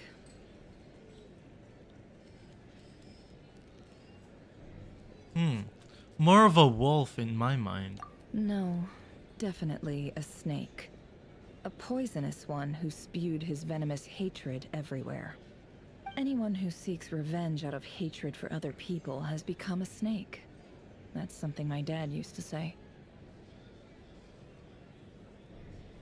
I guess he didn't like seeing people go down the path of vengeance. Perhaps. I'm sure it sounds like a very wise and open-hearted perspective to your ears. But me? I think hatred is a perfectly justifiable emotion. What else is left when everything you depended on in life gets stripped away? Something's gotta fuel that drive to keep on living. When I look at your life, I see a lot of things that you can depend on. If you're worried about me, you can nip that in the bud. I'm not someone who gets stuck in the past. It's just... I suddenly feel like I was wrong to call my father a liar. He was just a fool. That's why the Academia turned their back on him, and why the other tribes ganged up on him. Oh, Father. How much better things could have been if you were a skilled liar. Look at the Ibis King. Thoth is a fiendishly cunning liar. And yet, strangely, he feels more like a father to me than my real dad ever was. He's never brought it up, but I'd bet he feels the same way. Why else would he give me the power to perceive the truth, while at the same time training me in the art of deception? Sadly, I've never heard the Ibis King's voice. What's he actually like? Well, King Deshret banished him to Aru, which is essentially a prison, and posed 3 questions to him. He promised that he'd have his freedom if he could find the answers. His response was to take on a physical form and approach me, hoping that I could become his envoy and search for one of the answers on his behalf. Did he really think I'd fall for that? He's stuck there. He can't make me return what he gave to me.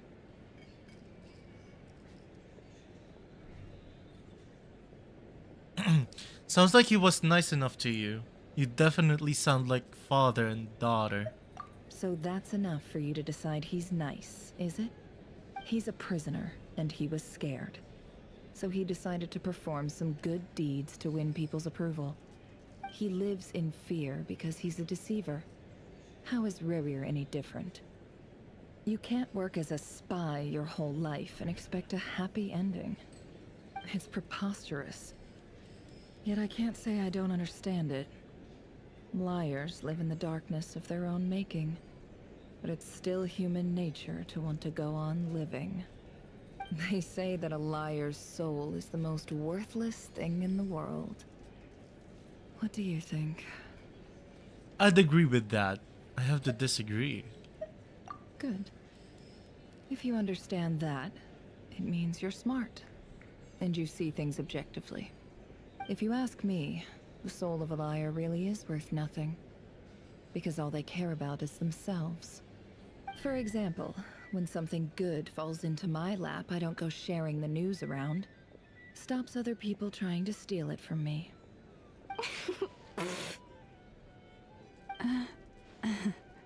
I have a feeling some people over there may have overheard that. So be it.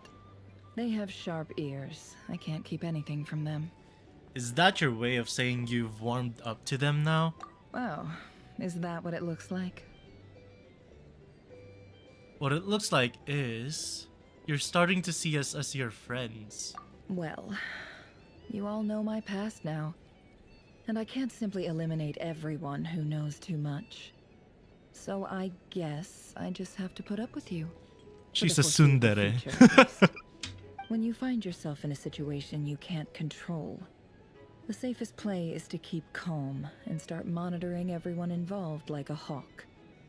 In the intelligence world, you need to have a sense of perspective and play your hand accordingly. If you understand what's at stake, please ensure my secret is safe with you.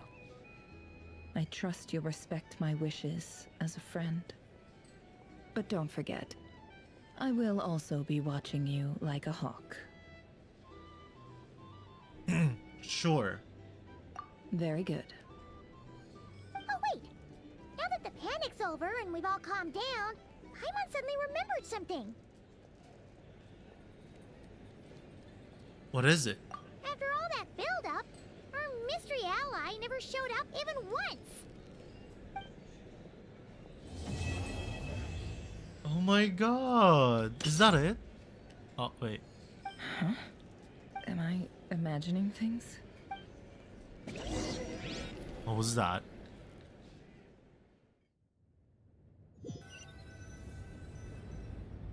So, that close colleague who stayed behind with you? What's he been up to recently? Don't know, don't care. I get more normal human interaction from hanging out with Bosco too than him. Wait, is this Although, Dottore? Now you mention it, he hasn't bothered me in a while. I wonder if... If he's disappeared without a trace, it's the biggest gift he ever gave to the world. But I somehow doubt that's what's going on. He won't lie low forever. So we'd better stay on guard. Shit. Yeah, we haven't heard from Dottore since Sumeru.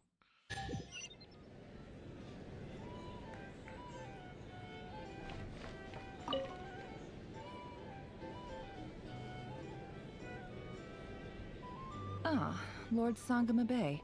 How lovely to see you. I must thank you for the device you provided. It was an enormous help.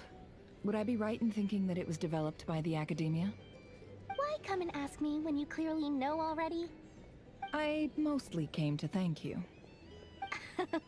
That's more like it. A little gratitude goes a long way with Lord Sangama Bay. Play your cards right, and you might even stand a chance of becoming my long-term supplier. The chance to work with such a kind and charitable investor as yourself would be a great honor for the Curatorium. Huh? Charitable? Who said anything about charity? First time hearing about it. Let's see. The first plot of land you purchased in Nodcry, your desert interests, and... Stop! What do you think you're doing? Exposing my investment history! It's nothing to hide from. They're all perfectly legitimate investments. And some of the land you purchased was with the intent of building a sanctuary? Yes, I heard about that too. How did you...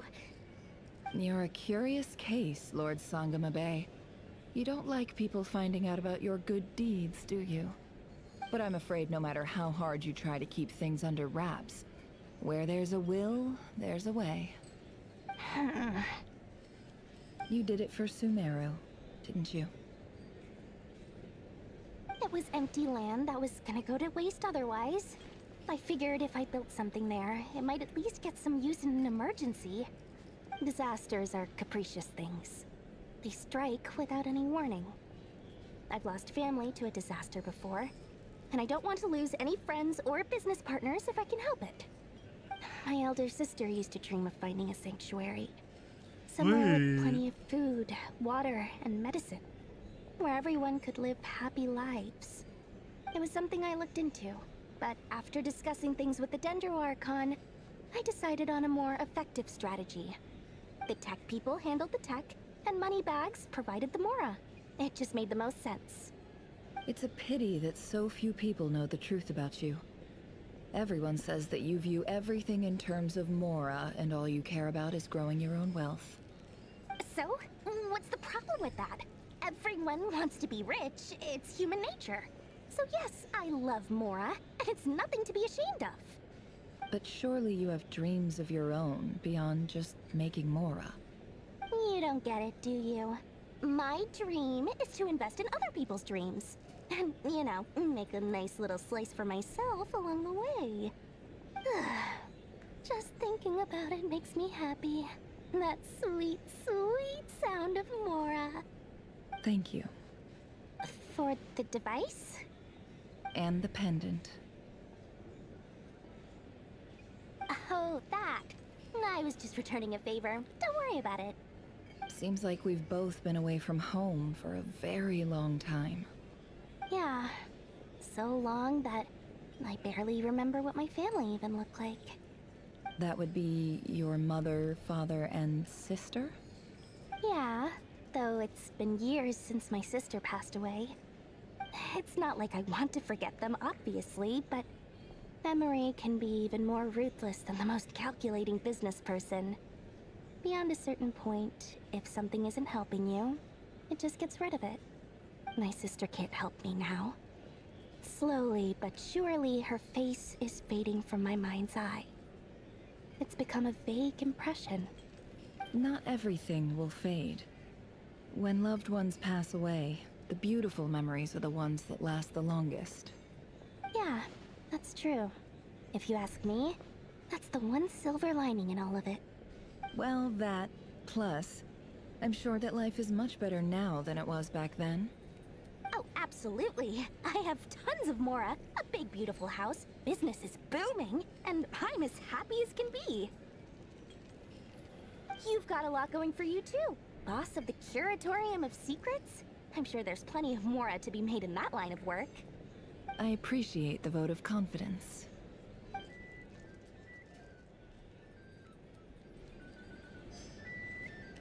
Okay.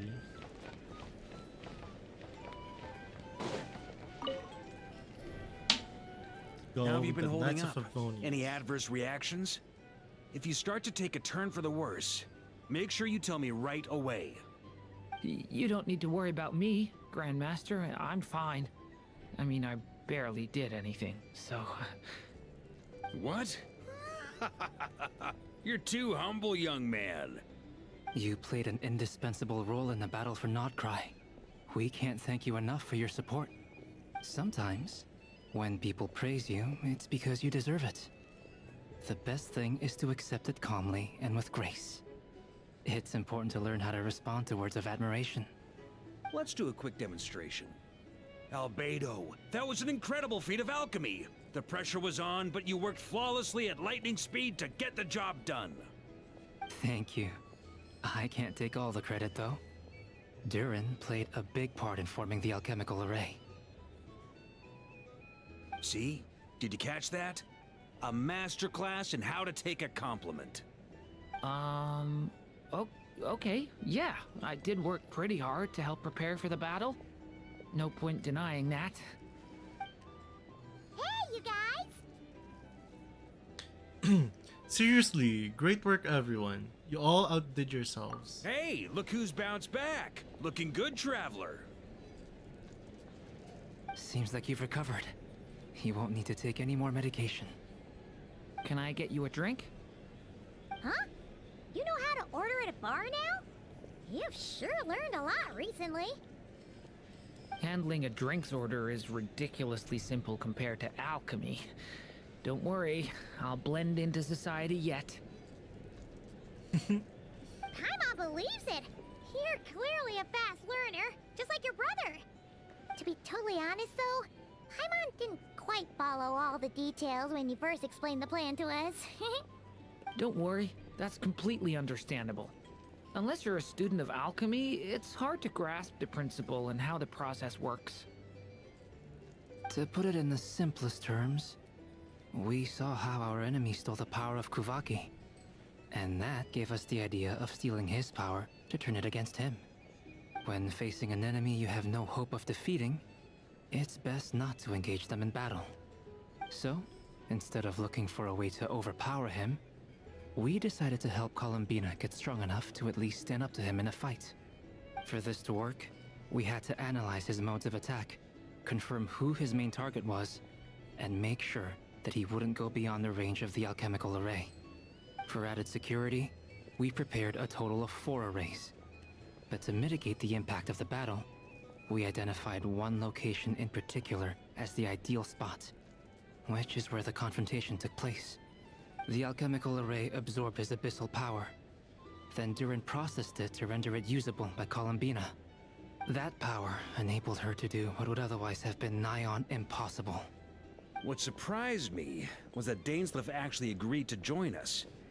Given his history with RaHHHhhhH, he had every right to sit this one out. But we're extremely grateful for the decision he made. Confronting a former friend in the battle, that can't have been easy. It must have been a painful choice to make. But I'm sure that making a decision was far better for him than staying in limbo. Absolutely. He was torn between 2 paths, but in the end, He made his choice and stuck to it resolutely. He doesn't strike me as the sort of person who'd stay trapped in limbo for long. Anyway, however you cut it, everyone gave a stellar performance. And now, it's time to kick back and celebrate. Hell yeah.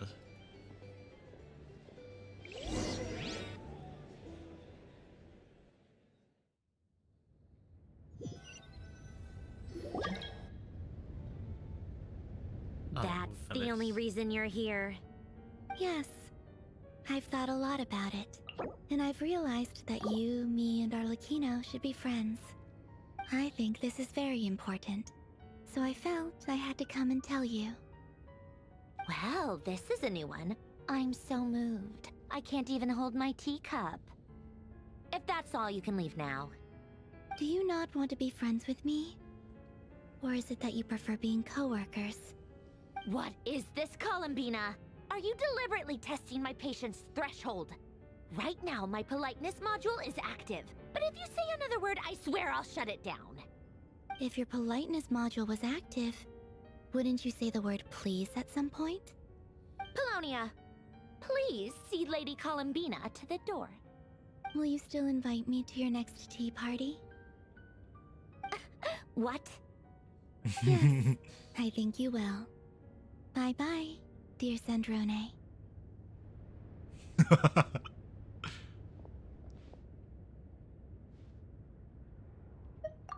Hope I'm not interrupting. Last time, the Wild Hunt escorted you out. Would you rather I handled it myself this time? We just wanted to, you know, see how you were doing now that it's all over. Why?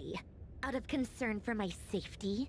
I hope you didn't seriously think that the RaHHHhhhh of Solnari would be able to lay so much as a finger upon me, given how prepared I was. Mostly because you kind of helped us out, so we just wanted to check you were okay. Looks like all your robots are fixed, huh? I spy books and teacups on the table. Afternoon tea, so we are interrupting after all. Oh, don't you worry about that. Tea time is already a write-off. The visitor before you managed to kill my appetite. If you're in the mood for tea, go ahead and help yourself. Otherwise, it's going to waste. My coasters are still missing in action, though. Use this notebook instead. Whoa! Pretty hefty notebook. Look at all those calculations. You can ignore those. They're just dumb scribblings. I doodle and write in my free time. Sometimes I remember the distant, dreamlike past. Sometimes I imagine the far-flung future. And other times, I grit my teeth and note down all the crazy nonsense going on in the present. Some people do the crosswords in the newspaper. This is my equivalent of that. Trying to predict the future is like daydreaming. And writing about the present just makes me furious. The past is my favorite. If nothing else, it's already set in stone, so I don't have to rack my brains trying to figure it all out. Huh.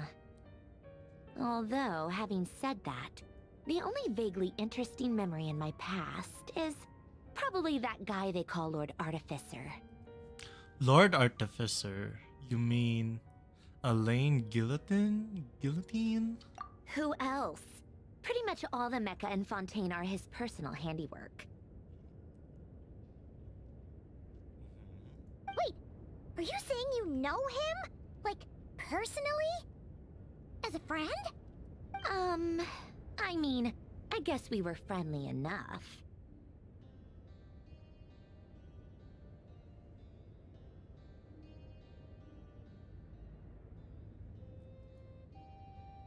So you've actually met him, but who lived 100 of years ago?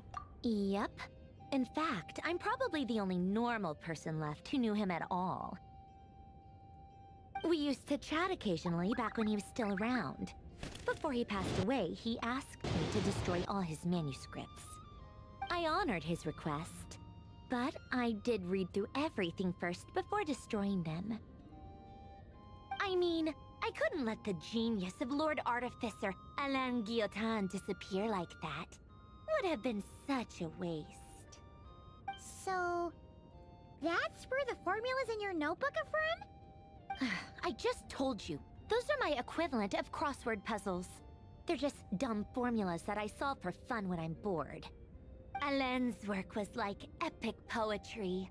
The formulas in my notebook are just silly little riddles in comparison. Not that there's anything bad about them. I mean, at least, solving those riddles isn't going to hurt anyone. Except me, 'cause I lose a few brain cells in the process. Anyway, while we're on the topic, I might as well tell you about what happened to him and his friends.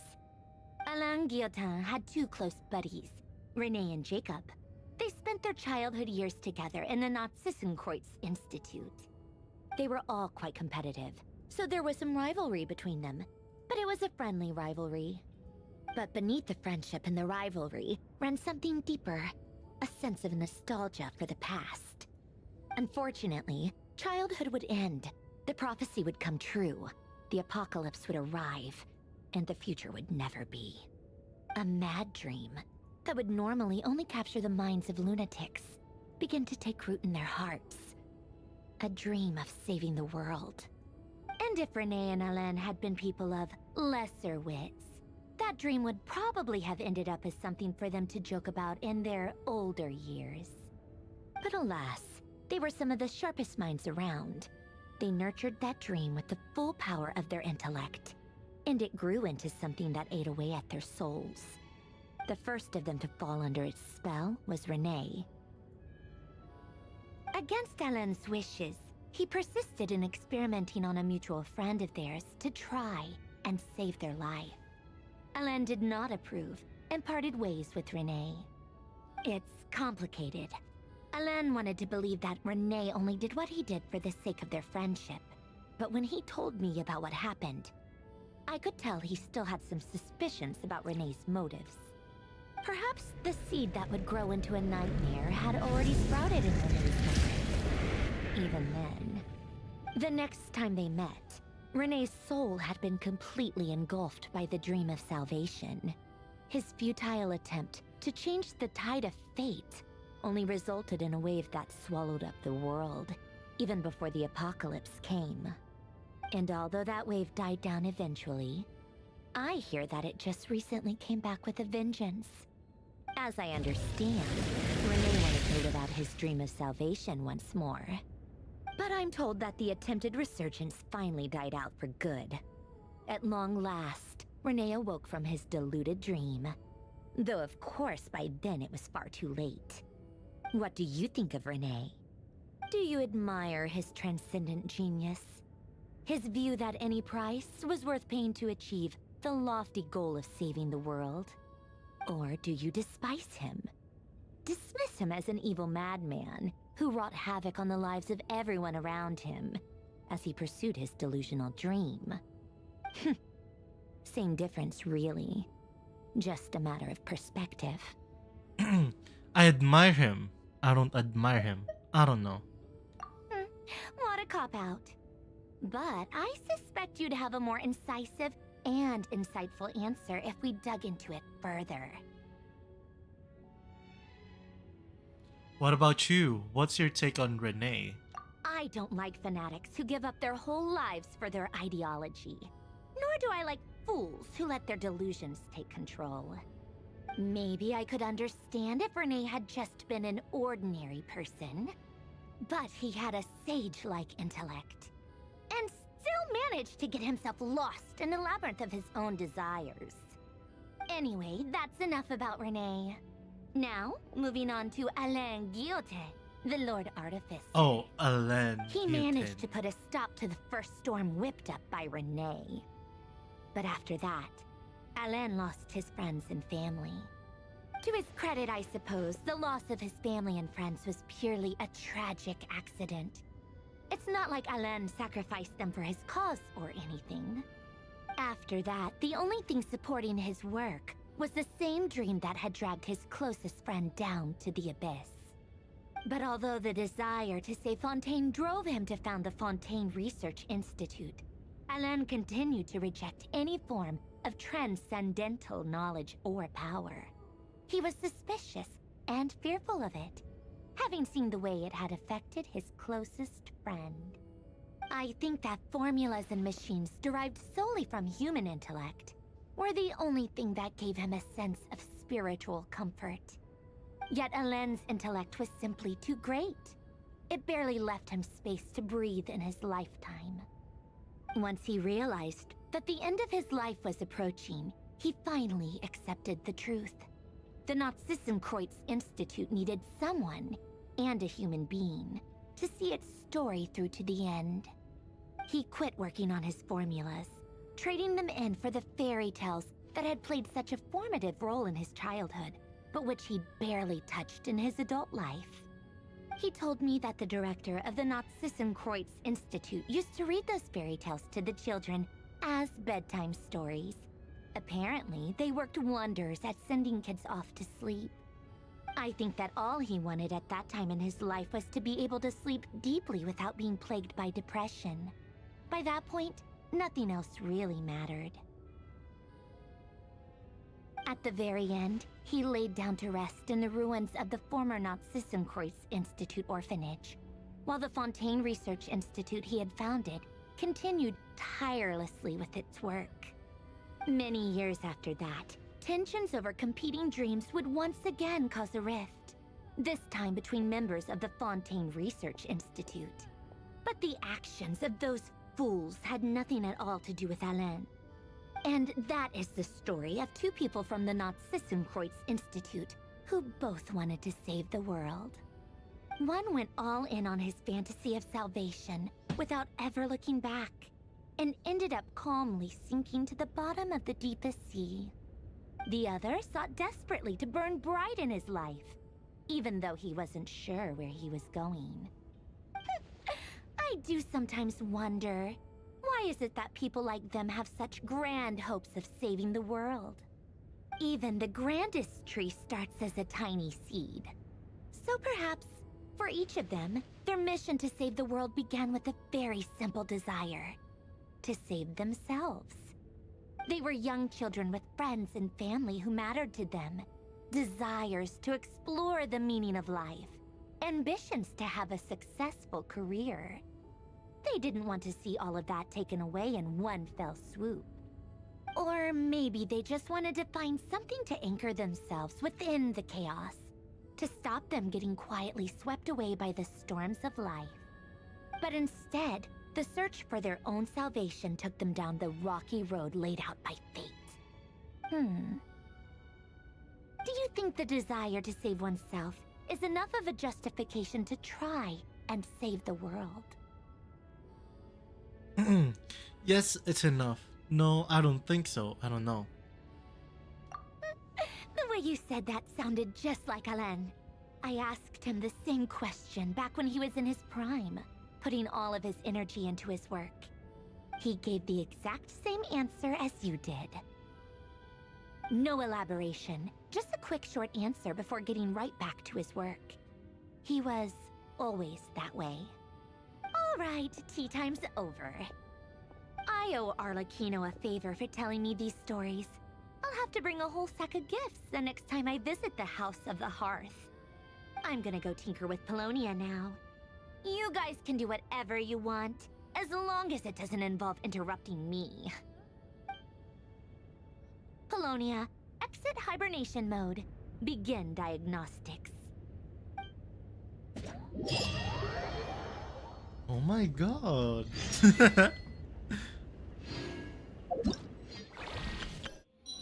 Oh, rewards. Wait, 500?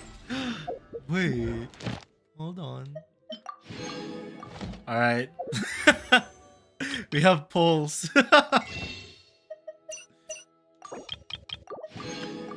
What petty are we? 2 petty. All right, total of 7. 3, 4, 5. Okay, 6, 7. Okay.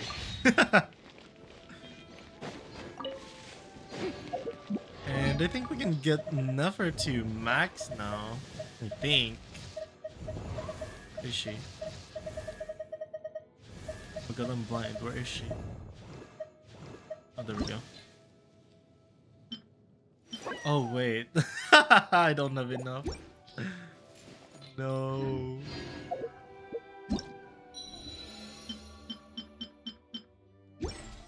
Wait, I have resin. Yeah, I do have resin. Okay, we'll do the boss for Nefer. There's no Archon quest anyways.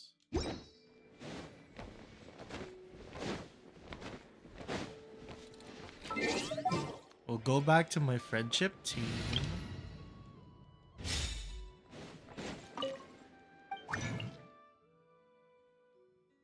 Filter by character.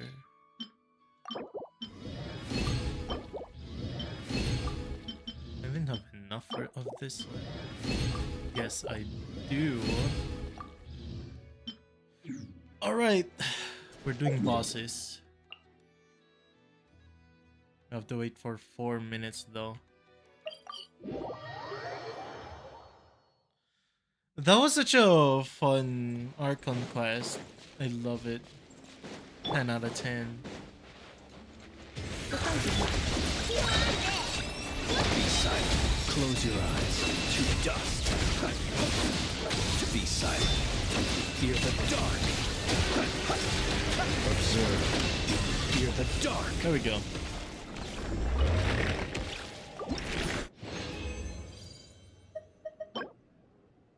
Oh. Then we have to wait for 3 minutes. But yeah, my thoughts on that Archon quest, it was really good. It was really fun to do. It doesn't feel as tedious as like the ones in Natlan. I'm not saying Natlan is bad, by the way. I just felt like the Natlan one was so tedious because there's so much dialogue and not a lot going on. Even though it's like that, I still enjoyed it because, you know, it's so packed with like lore and stuff. Bloodcry brings it to like a whole another level. So good. So good. Right, I'm missing 6. I'd have to use Primogems. Add Astra. Or the last one. So we can get her to 9. Can I even get her to 90 is the question. I think I can. Right, don't look.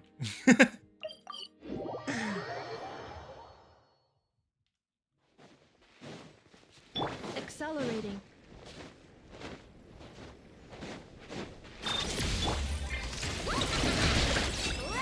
Close your eyes. Observe. Night falls. Be silent. Night falls.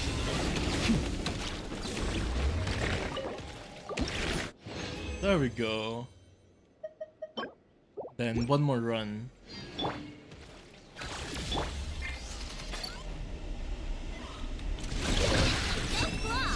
Close your eyes. Observe. Fear the dark. Be silent. To dust.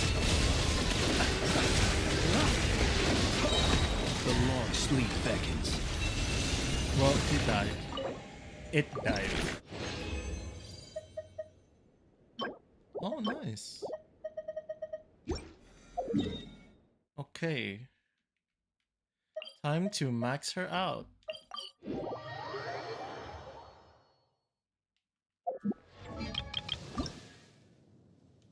Yippee! Oh, I do have enough. Holy shit. Alright.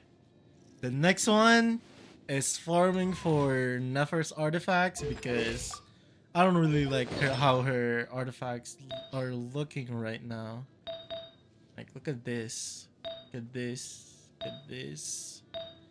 This is my only good one. This one's bad as well. Yeah. Can give it to Flynn's. But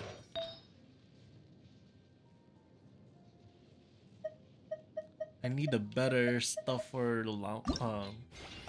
Nefer first. This one's also bad, but you know, might as well max it out. You're joking. Oh well.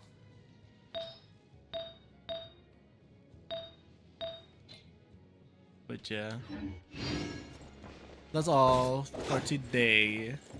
Tomorrow I'll be playing Outlast with Yuri and Brianna, one of my friends. So be sure to check Yuri out as well, because she also streams. And I'll see you guys tomorrow. Hope you guys have an amazing morning, afternoon, evening, and I hope you guys have an amazing day.